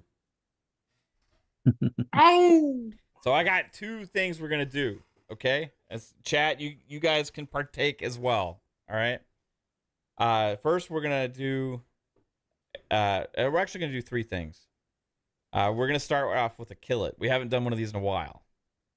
Mainly because y'all still give me shit a long time ago for the Forza thing. Oh yeah, you killed off both forces, huh? Yeah. So in the spirit of the acquisition of Activision Blizzard King of Microsoft. It's now Xbox franchises.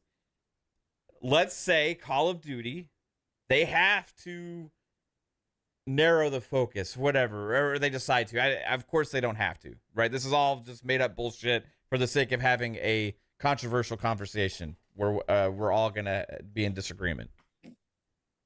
So they're gonna have to kill, in this hypothetical bullshit world that they don't have to do any of this, the Modern Warfare franchise from Call of Duty, or the Black Ops franchise from Call of Duty, or Warzone, or any other potential spin-off games for the future for Call of Duty. You talk about your Vanguards, your World at Wars, your World War IIs, your Ghost, those Advanced Warfare, all that kind of stuff, right? You have to pick one. Easy. Easy for each one of you? Yeah. I figured this was going to be harder. You already know mine, so It's probably the same as mine. Mine's going to be different, and I'll have my Probably. argument for it. Yeah. Okay. Jasper's always gonna be different. Yeah. I know Jasper. Do you? Jasper. Yeah, it's gonna go Black Ops. Nope. Oh, Oh, look at okay. you, Psycho. You're not good. All right. I'll just go first. Yeah, let's I'll go go first. I'll go first. Warzone, easy. Oh, we're the same. Wow. Yeah. Oh yeah. Yeah, We're so the same too. I can't. So it's a stand three-way battle royales, tie. so you know that I don't enjoy battle royale. There's a couple that I do enjoy, and I had fun with you guys playing Warzone. But if I had to, no, Warzone's an easy one. That's out. Yeah. I'll take the classic all day long. So Exactly. yep, that's me. So the reason I'm saying Warzone is I think Warzone's actually damaged Call of Duty more than it's actually helped it.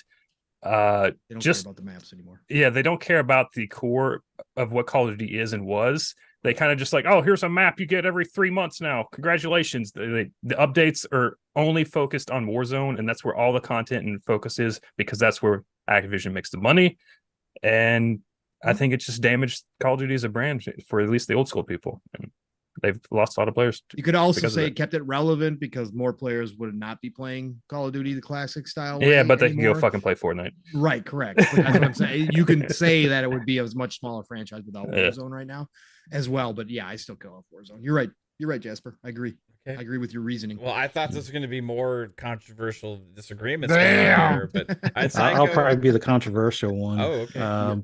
The ones that I can't stand have been Black Ops Okay. and anything World War II. Like it, I used to like the World War II stuff. I don't ever want to see another. So you're World War killing II off game. Black Ops. Yeah, Black Ops or World War II. Like Well, you it's gotta not pick that one. I have an issue with World War II, but Yeah.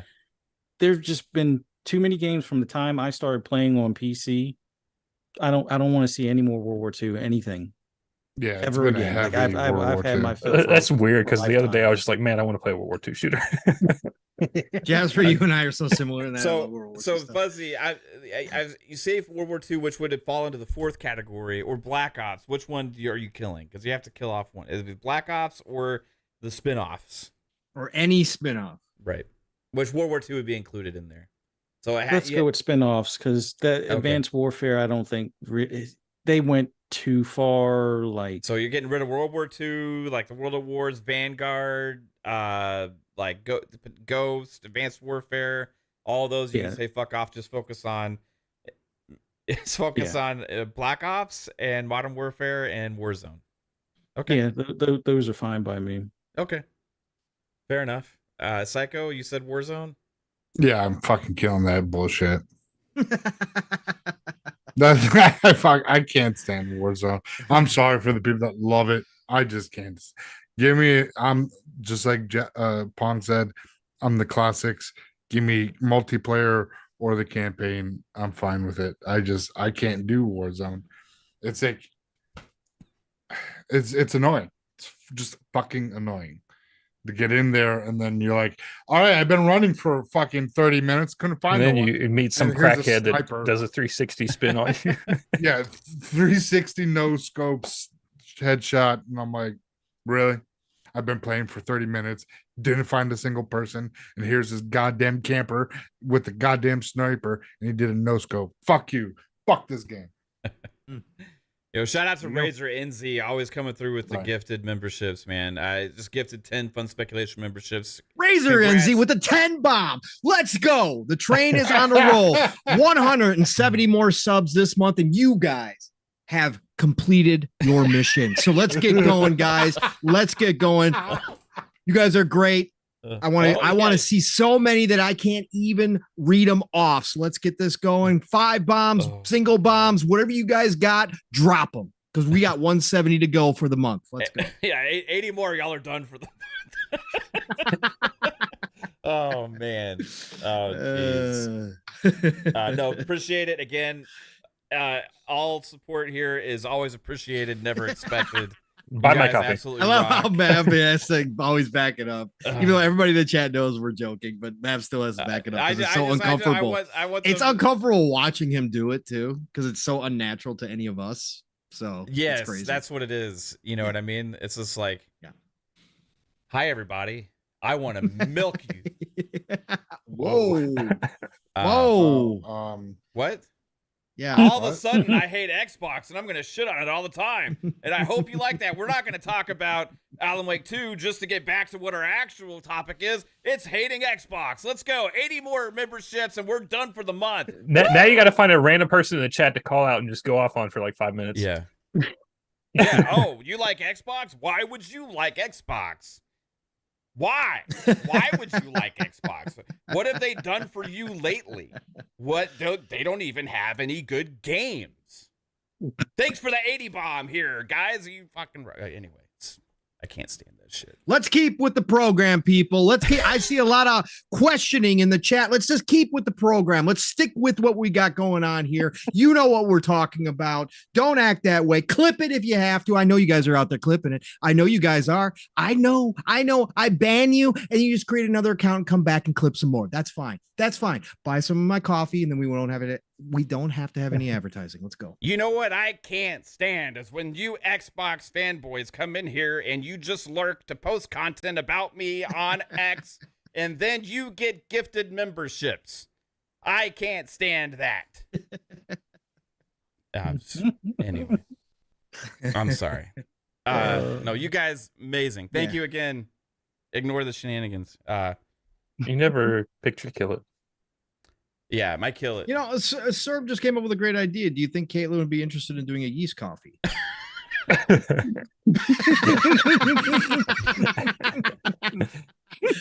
I mean, chat comes up with some of the greatest ideas ever. I could approach Kaitlin? her, but like, I don't After know. her response yesterday in the chat in the DMs, it's a big no. I don't know the process. I don't think you want to approach that. Yeah. All right, babe, it's time to make some coffee. How do we do this? Hey, when she goes, it's when you go to the guy now. Sir, Like, this hey, is nuts. You came up with the idea. You put it Can in the chat. I would like to get a little part of my pep smear so I can go make Oh it my myself. fuck. What the hell. fuck are we doing? All right, we're moving on now. I just killed it. I want to say Hey, instead it's- of coffee, instead Yeah. of beer, do something Yeah. original like Yeah. either bread, cookies, Oh. muffins, Oh. cakes. You know, Oh, home baked goods. bakeries. You know, Oh, that's why the yeast is useful. Yeah, bread does use a lot of yeast. Kaitlin already does a lot of baking at home, Mav. I mean, We're making guess the- sourdough bread. right? I mean, I don't think that's a normal ingredient for us in this household, though. Oh, okay. All right. And how do you mass produce that? The JJ yeast. Naturally. I don't know. Consumers.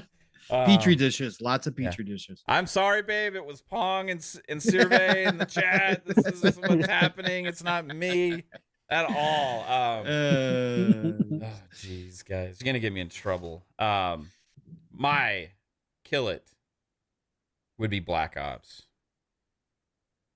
The runny, gunny, super fast, twitchy Call of Duty where people just run around with submachine guns and hide in little corners and stuff like that and wait for people to run by them and all that shit. But there's can more go fuck hiding in Modern itself. Warfare. Yeah, but it's more camping. That's different. I'm almost like, you know, you hold down a room, you set up claymores, you know, you claim a position, right? You set up a fort. You know, that's on you if you come try and fuck with me in my space. if somebody's hiding behind this little fucking corner with this little machine gun and waiting for people just to run through rooms because everybody that plays it is just super fucking runny gunny jumpy motherfuckers, jumpy McJumpersons out there playing that shit, fuck them. Like Jump and shoot. I like the tactical-esque side of shooters, right? I don't like who can run the fastest and jump around and have the highest sensitivity with good aim, all that stuff. That's for skilled players, right? I would rather try and use my smarts, and because I'm not as reactive, so I got to play more Modern Warfare and try and claim my space, hold my forts down. I'll camp. I'll admit it. I'll camp. But I'm not camping behind a little corner waiting for people to run by me. I'm setting up shop, man. I'm holding down this shit. If you come after me, here's what I'm gonna do. I'm gonna get like 5 kills to piss them off, right?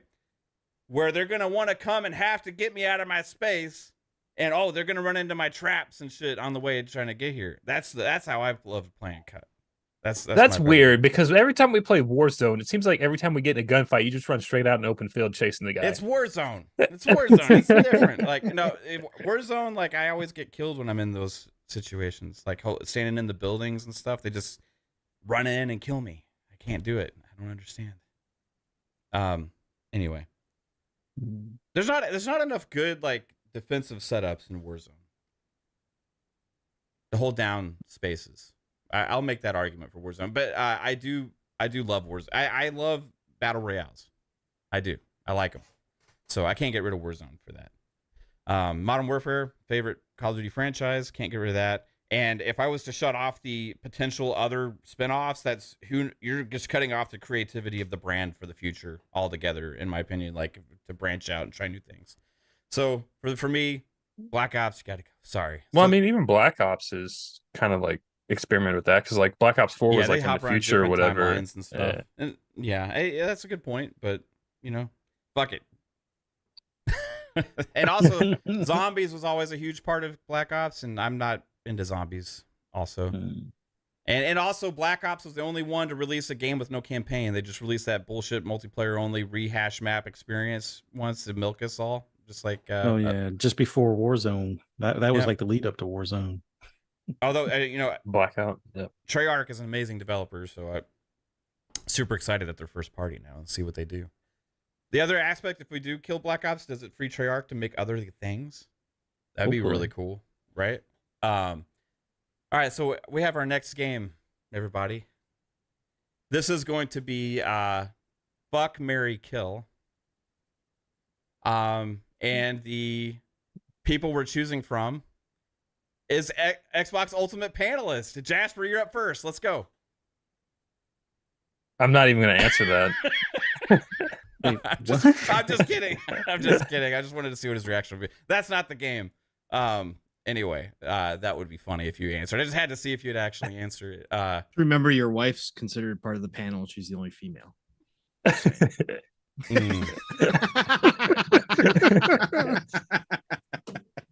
Yeah, don't answer that, Jasper.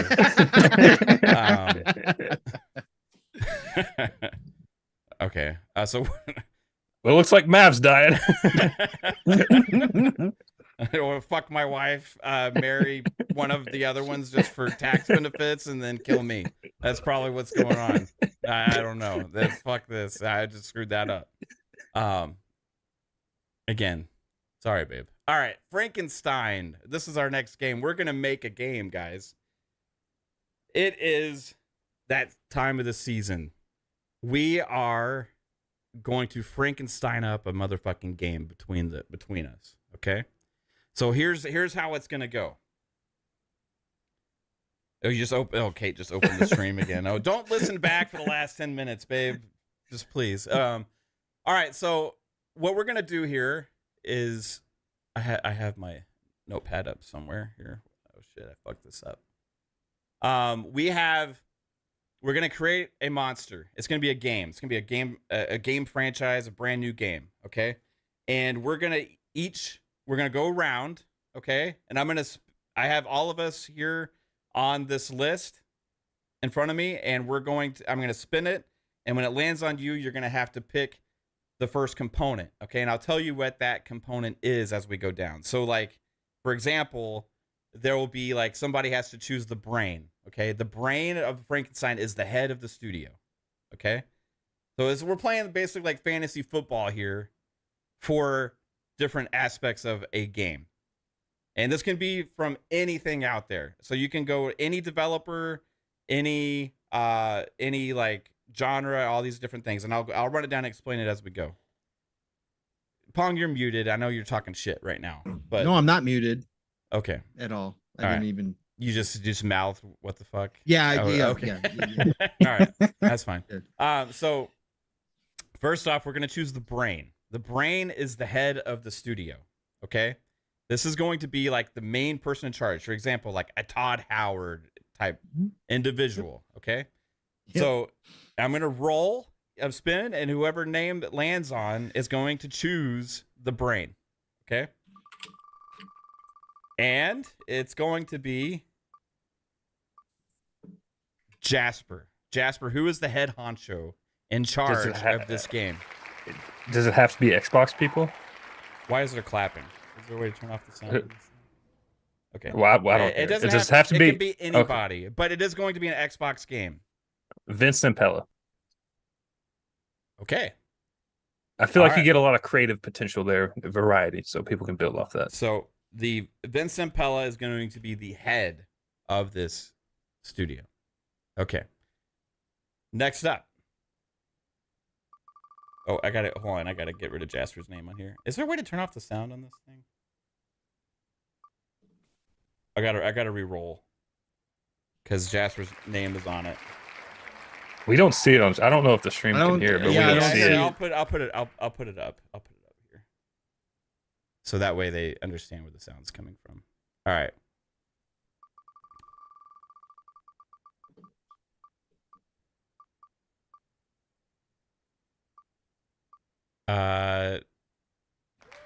Pong. Okay, Pong. You're going to choose the right-hand man. The creative, think of a creative director, like a number. There's going to be two other individuals part of this, okay? Or two other parts of the development aspect. There's going to be the right-hand guy. I still don't understand this. Is this a Frankenstein game that we're creating? And Yes. you want a... I want you to. You wanna We're building dream- the team right now, okay? You want a dream team. We got to build the team that's going to create this first, so it'll put into aspects of what kind of game to expect later. So, But, so far but do we these got- individual body parts matter? Well, the Frankenstein is just, it's a game, right? So if you think it like the person you're picking here will have an impact on the development of the game. So the right-hand man to Vince Zampella. Still doesn't make any sense to me. It'll come into clearer picture as we get moving on. So pretty much we're having 5 heads. Oh, okay. No. So yeah, right. That's what I'm saying. Like, because that's what we're going to wind up with here. No, there's not. It's not just people. We're doing other things The- too. Okay. All right. Fine. Todd Howard is the right hand man to Zempel. Okay, so the game is going to. Thank you. Okay, yeah. So we got the studio that is led by Vincent Pella, and the creative with the good focus and creative vision from Todd Howard. Okay. Shaping up nice. Perfect. Okay. Perfect. Okay. Now I got to remove Pong. We're gonna pitch this game at the end of the day, guys. Vaughn says just make sure the game has main characters that aren't ugly or it'll be eaten alive. Okay, so next up is me here. Okay, so what I have to pick is This is rigged. He's going to pick the best thing. No, what I get to pick is the studio talent, right? The massive bodies of talent behind creating this game. And this is tricky, so I got to keep in mind what Jasper picked for Vincent Pella and Pong for Todd Howard, because I want to take advantage of the talent, right? I want the talent to be utilized to their fullest.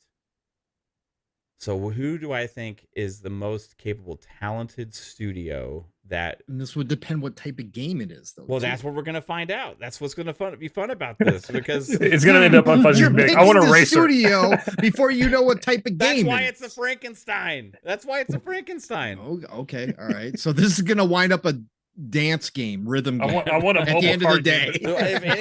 If any of us pick a dance rhythm game, then yes, it'll be a dance rhythm game because the genre is coming up later. So then we got the worst teams ever. That's great. Okay, All right, let's go.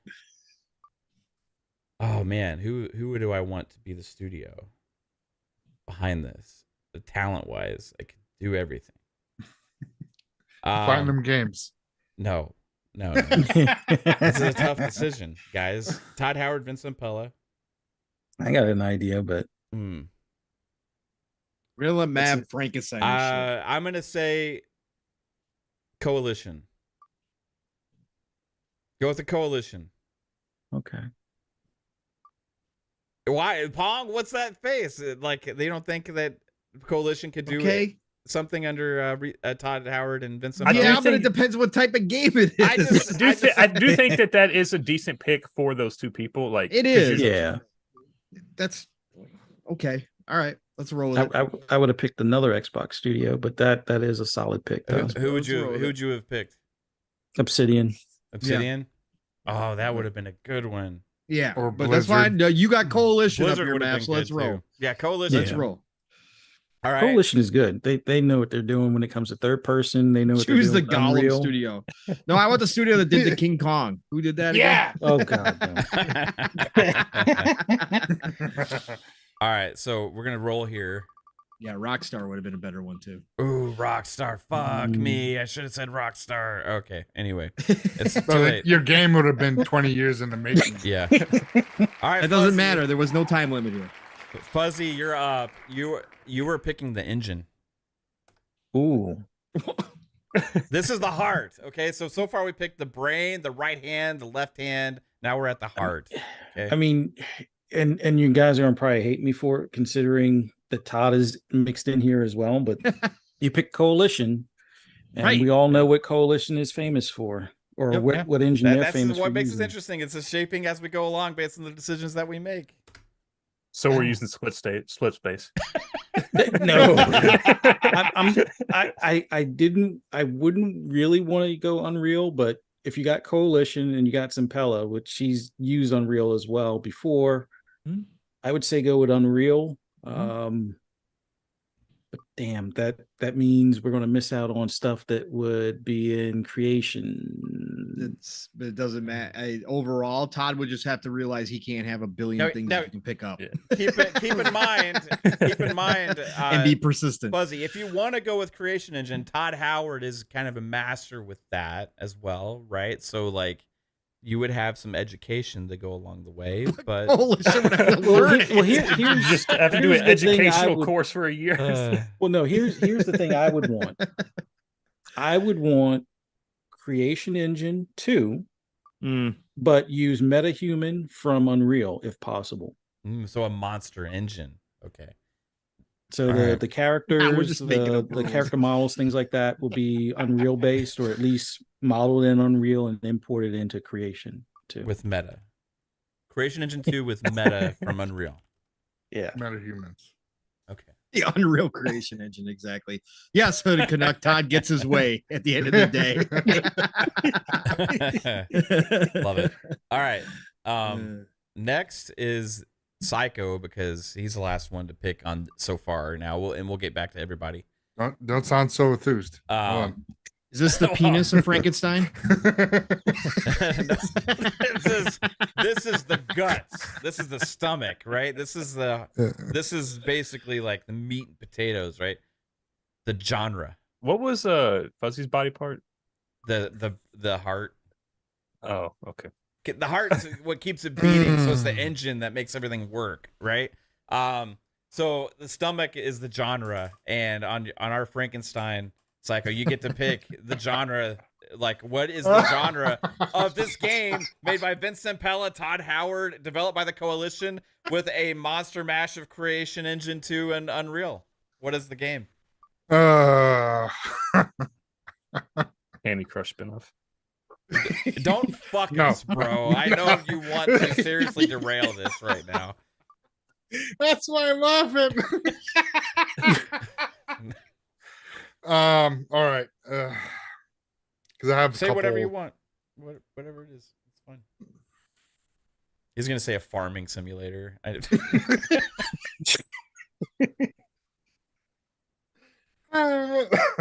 No. Chat says twin stick shooter. It's a tough choice. I mean, this is going to be a real game. There's that a lot. exists. There's a lot. And we'll just go with the RPG shooter. Our RPG shooter. Yeah. Okay. I would So actually. that's So it's like Spider-Man. That's an RPG, right? Exactly. He shoots webs, so it's a shooter. Yeah. Mary Jane is the OP character in this game. It's a third-person RPG shooter. Is what Spider-Man is.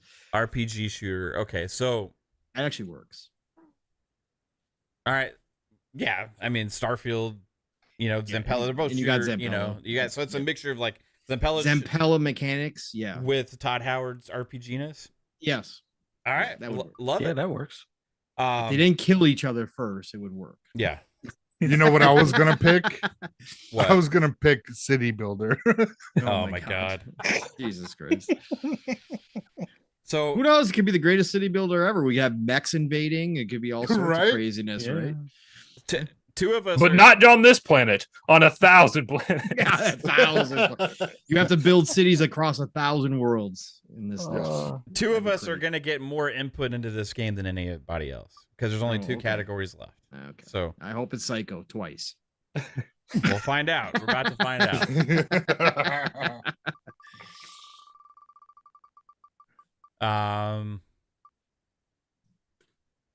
It is Psycho twice. Here we go. Psycho gets the next pick. All right.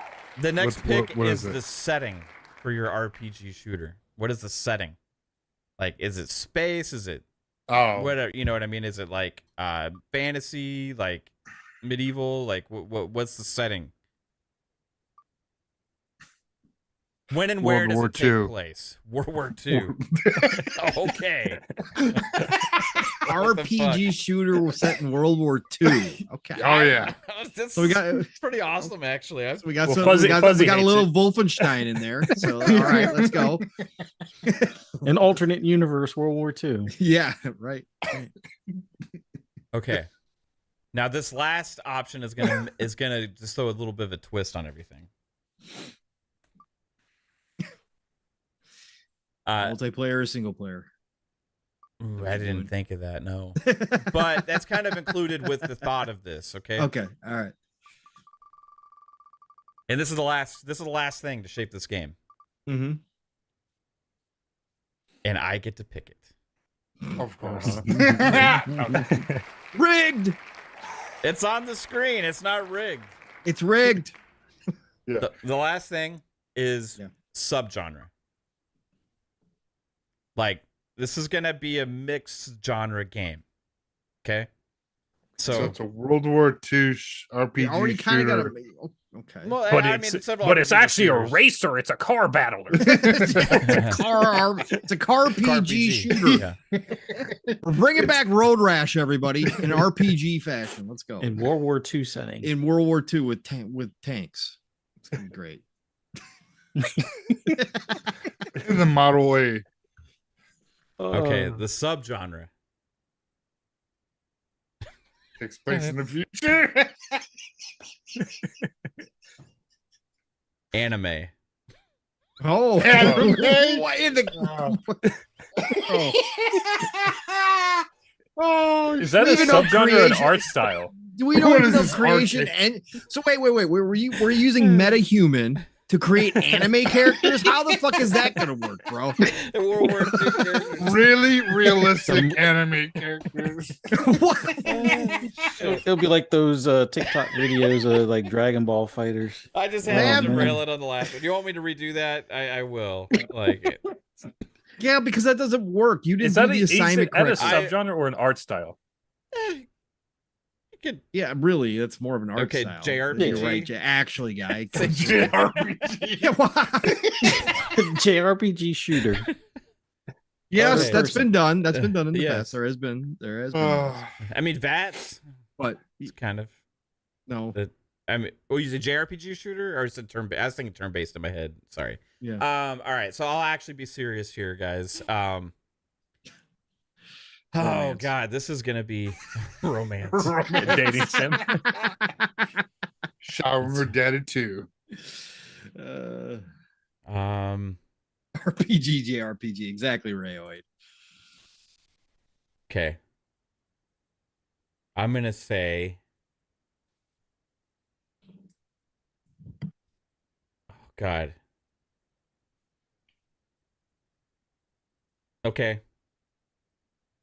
City builder. Oh my God. What?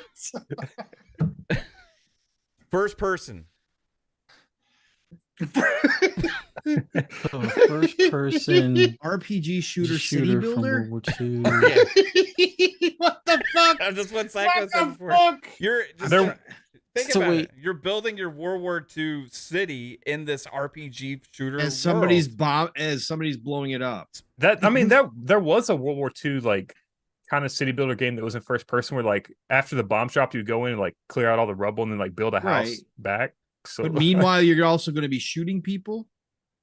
yeah, Yes. Nazis You coming gotta at you, you just gotta defend clear your out. base. You're okay. Here's my thinking. Right, you're establishing a. Let's put this So together. sector by sector, you are going in, clearing out the remaining enemies, And then rebuilding the city. and then rebuilding the city. yeah. Pretty fast turnaround.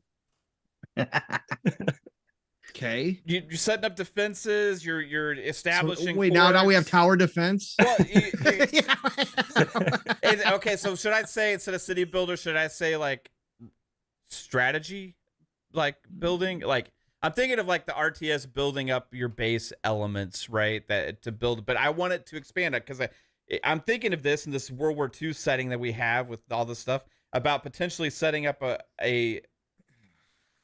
In a way, Todd has already done some of this in Fallout, like growing. This some, is a great you know, case study, by the way, chat. This is a great case study. If the community tried to come together and build a game, this is what we would wind up with. Yes. This is why I always said everybody out here, we always have these great ideas. If we all tried to come together and build a Well, game, this isn't it just would suck ass. one idea. Okay, from- period. I was forced to make a subgenre, so I'm trying to make one that's. But out of all the okay, Okay, well, what you would made it pick? interesting. What would You made pick? it interesting. What would you pick? I don't know. I didn't for think about it because it subgenre? wasn't my pick. I would go with sci-fi. Like have it where it's World War II, but you're having people that have come from the future back to the past to change the outcome, possibly. Mm. Or Yeah, I like fuzzies. Not that I want the change of it, but it would kind of roll into almost like leading up to like Wolfenstein. Like your whole objective is to prevent something like Wolfenstein from happening. Okay, I like it. What would you have picked, Jasper, for your subgenre? Uh, No, you're right, sir. Just look at Kojima games. They don't make sense Yeah, either. You're For right. sure.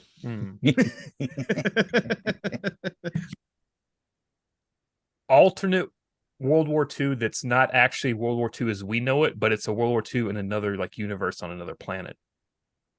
So super spacey sci-fi, right? Yeah. You could also go fantasy World War II. That'd be interesting. Like combine like Oblivion style or like Skyrim like with World War II setting. Like all of a sudden portals open in World So War I II guess and, like the dragons and elements shit that I'm come like out. like you're taking all like the aesthetic and art design that World War II had around it, all the architecture and culture and stuff, but you're like putting that in another like universe with like kind of mixing it with alien technology and stuff. So you have like Yeah. these overlapping kind of Hmm. aesthetics. Be interesting. Yeah. It'd be have you ever played Resistance on PlayStation? Yeah. Yeah. I think that could work. That would be a nice alternative, but like not in our world or you know what we consider our world. Just Yeah. make it, like you said, an alternate universe. That would be pretty cool. Yeah, it sounds like Resistance. You're right. Yeah. I wouldn't even Don't think know. about that, but Yeah. All right. So let me oh shit. Oh, Kaitlin caught up on the show. Oh no. So let me resell the idea of the city building components to it. Remember, it's a subgenre, so it's not just a like top-down typical city builder, right? It It's can't a- be because it's Yeah, it's RPG a shooter. RPG. Is it first person or third person? We didn't We ever didn't say determine that. We didn't Well, determine. We got coalition. I'm saying lean third person just because it's coalition. Sure, and we got creation engine, so we could do a swap too. We could. So alternate it's if we Todd want to. Howard. So like his games Third usually person. go first and third. And now they've perfected third too, so that's fine. Like, we can keep it third. Yeah. Let's go Okay, third. That's let's fine. go third person. All right. So my thinking behind the city aspect of this, right? It's already a RPG, and Bethesda type games, which Todd Howard loves the aspect of the world changing, kind of and evolving, right? He's already done like building components in games in the past. So what if the decisions you're making along the game and the RPG that you're playing in this World War II setting, right, evolve the city that you live in, and you see the changes reflected around you? Almost similar to what they're doing in Clockwork Revolution in a way. It seems like with their time jumping stuff back and forth, but like what you're doing in the game evolves. So you see the either the like walking traffic or the streets, the technology, and all these different things in the city evolve over time, and either your city flourishes or it doesn't, based on your actions in the game, right?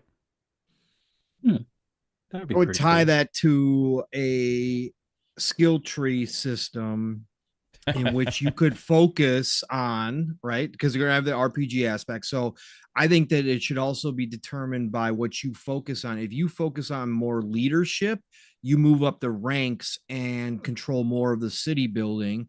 If you control more on the combat side, you remain in the lower ranks and your experience is more focused on the front line stuff.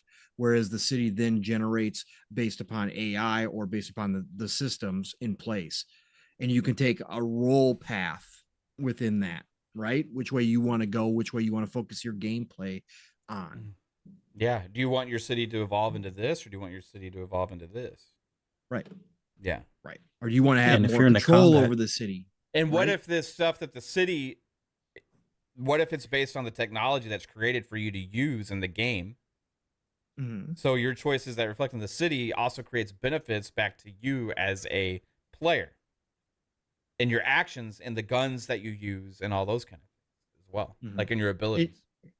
Right. Because your abilities would also reflect that, you could take it further and then have where you can research the technology. Yeah, if you have like that a you're more finding. successful city, Correct. you have better defenses and You better have equipment. better scientists, or you Yeah. have better that, and then your technology can increase, which can impact what you're using on the battlefield weapon wise, what you have for countermeasures, Yeah. all that kind of stuff. It seems like, because some of these mechanics that we're talking about are almost kind of like some of the tactics games like XCOM with the behind the scenes stuff that we're Yes. talking about, like, because there's Yes. different focuses on there with decisions that benefit the player with technology and all that kind of stuff too, and abilities.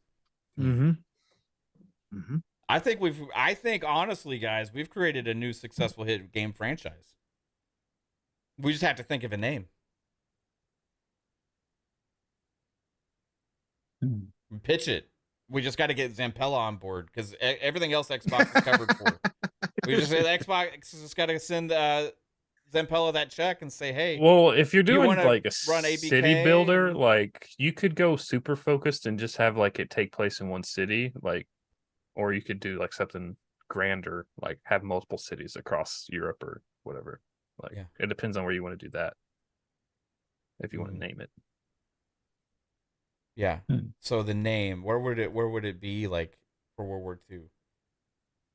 Like, Well, if you just want to Paris? focus on like one city, you could do like Paris or something like that. But so how about we just call it Paris? No. How about we call it Frankenstein, and everybody has to think of why is it called Frankenstein?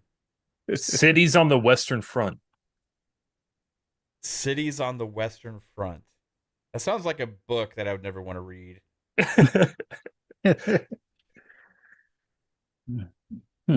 Psycho, you got a name, dude? Are you on acid right now, or you got some psychedelic stuff going on? You could help be creative.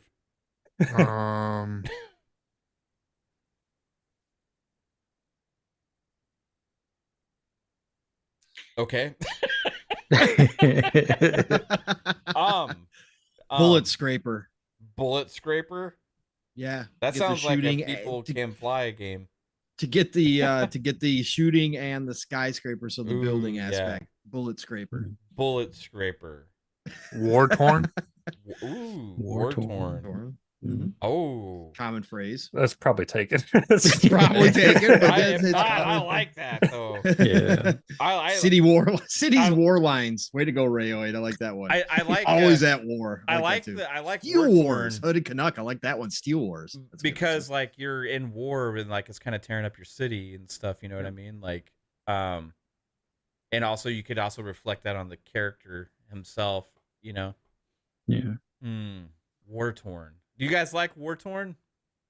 Yeah. Because the only other thing I was thinking was War of Construction, but that sounds too basic. I think War Torn is better. Okay. Holy shit! I had a good idea. Maybe. You did.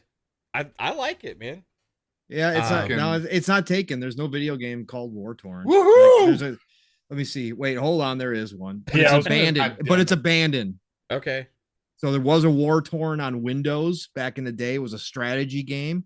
Got 5 out of 5 stars from one reviewer. So there we go. And it was but was set in World War II. Made in city 2000. building mechanics. Made in 2000. Managerial, real time, sci-fi, futuristic.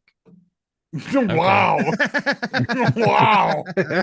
Well, ours is set in World War II, so Yeah. But yeah. So yeah, we could use it. There you go. war torn. Yeah, are we in agreement, everybody? Mhm. Yeah. Yeah. Oh, Wait, was that a board Torn- game There that was you a- saw? No. It was a video game. There's a War Torn Dreams on the Switch, but we'd still be okay. I think. Okay. So Yeah. are we gonna put this proposal together for Xbox this week, guys? Like put it together Yeah, So they're officially? going acquiring Zampella too. Yeah, we have an idea for a video game for Xbox.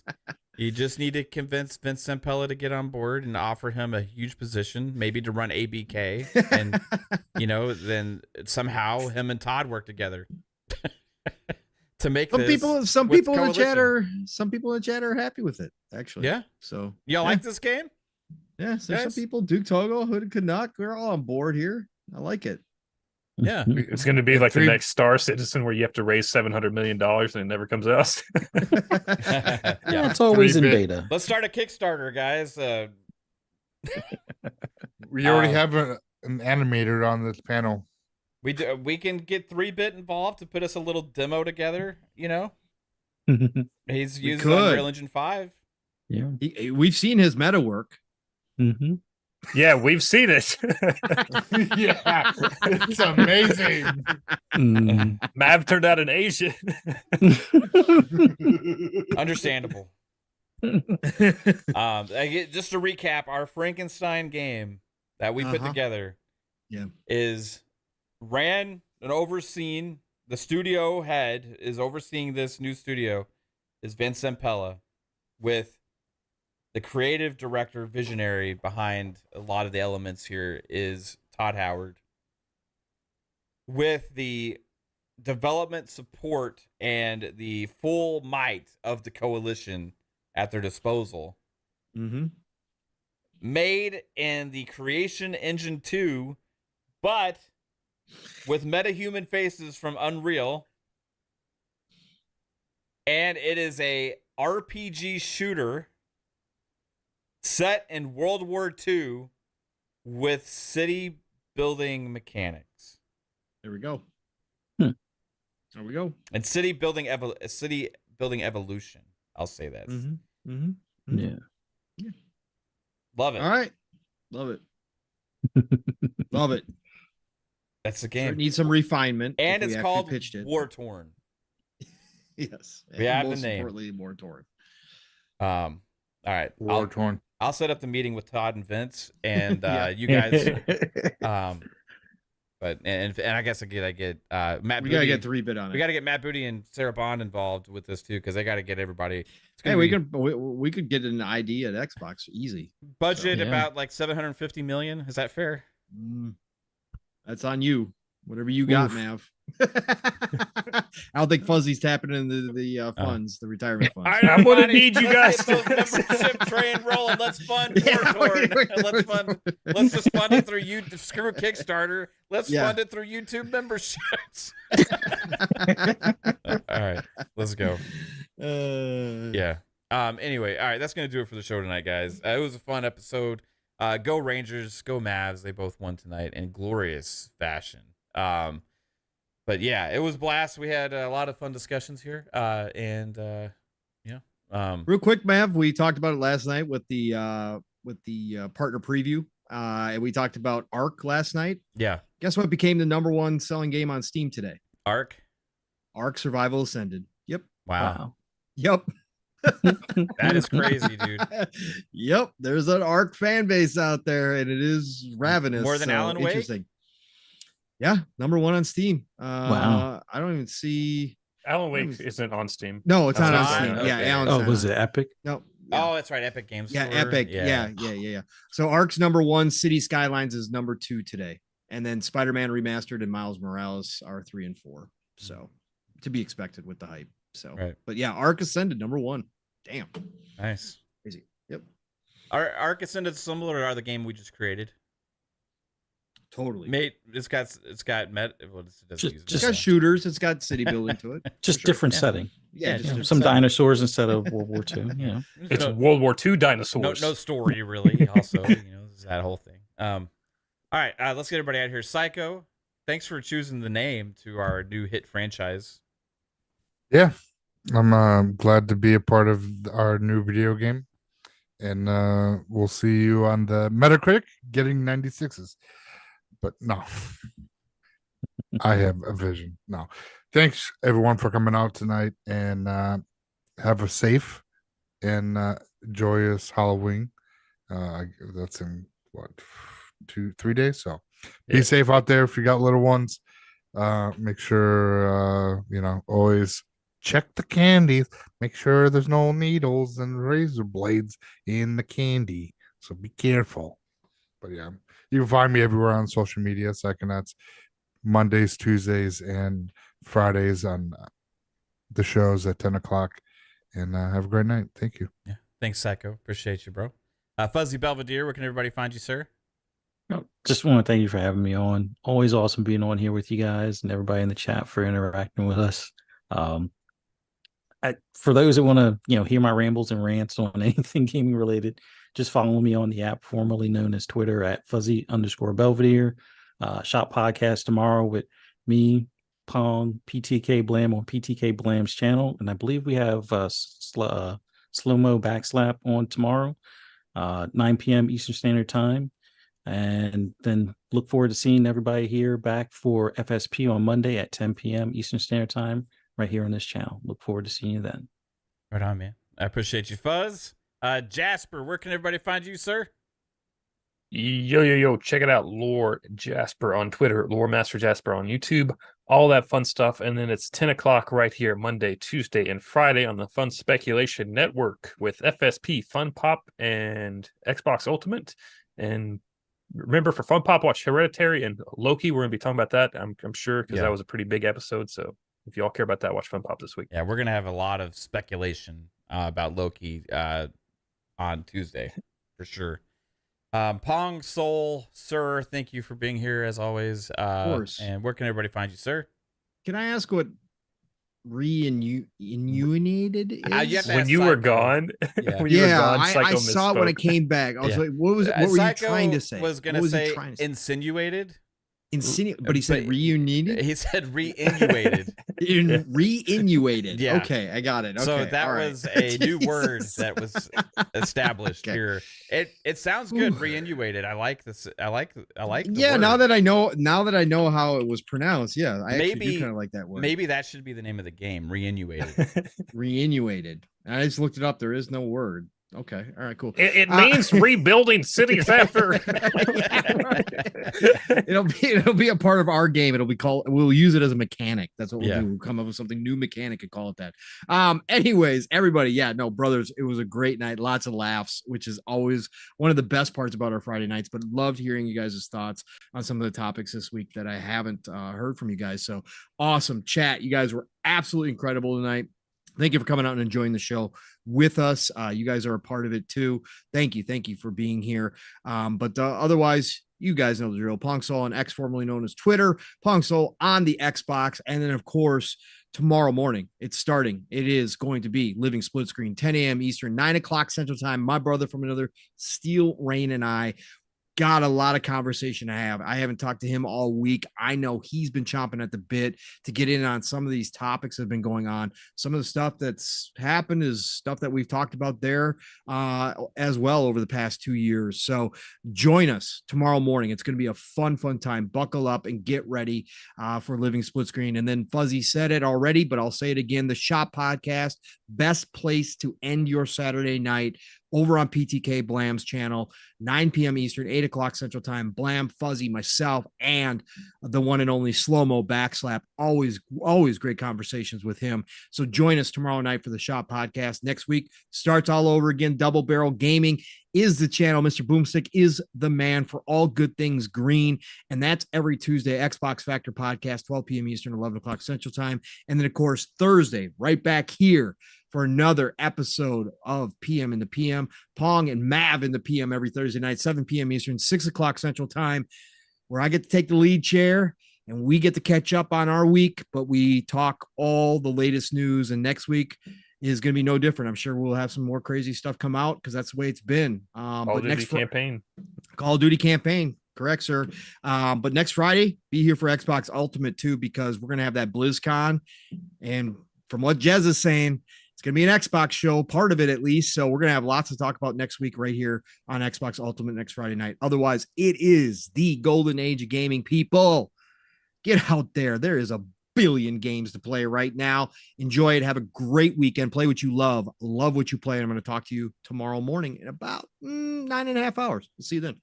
Right on, man. Get us out of here, brother. Everybody, again, thank you so much. Appreciate you all and all the support you show. If you do, remember to hit that like button on your way out.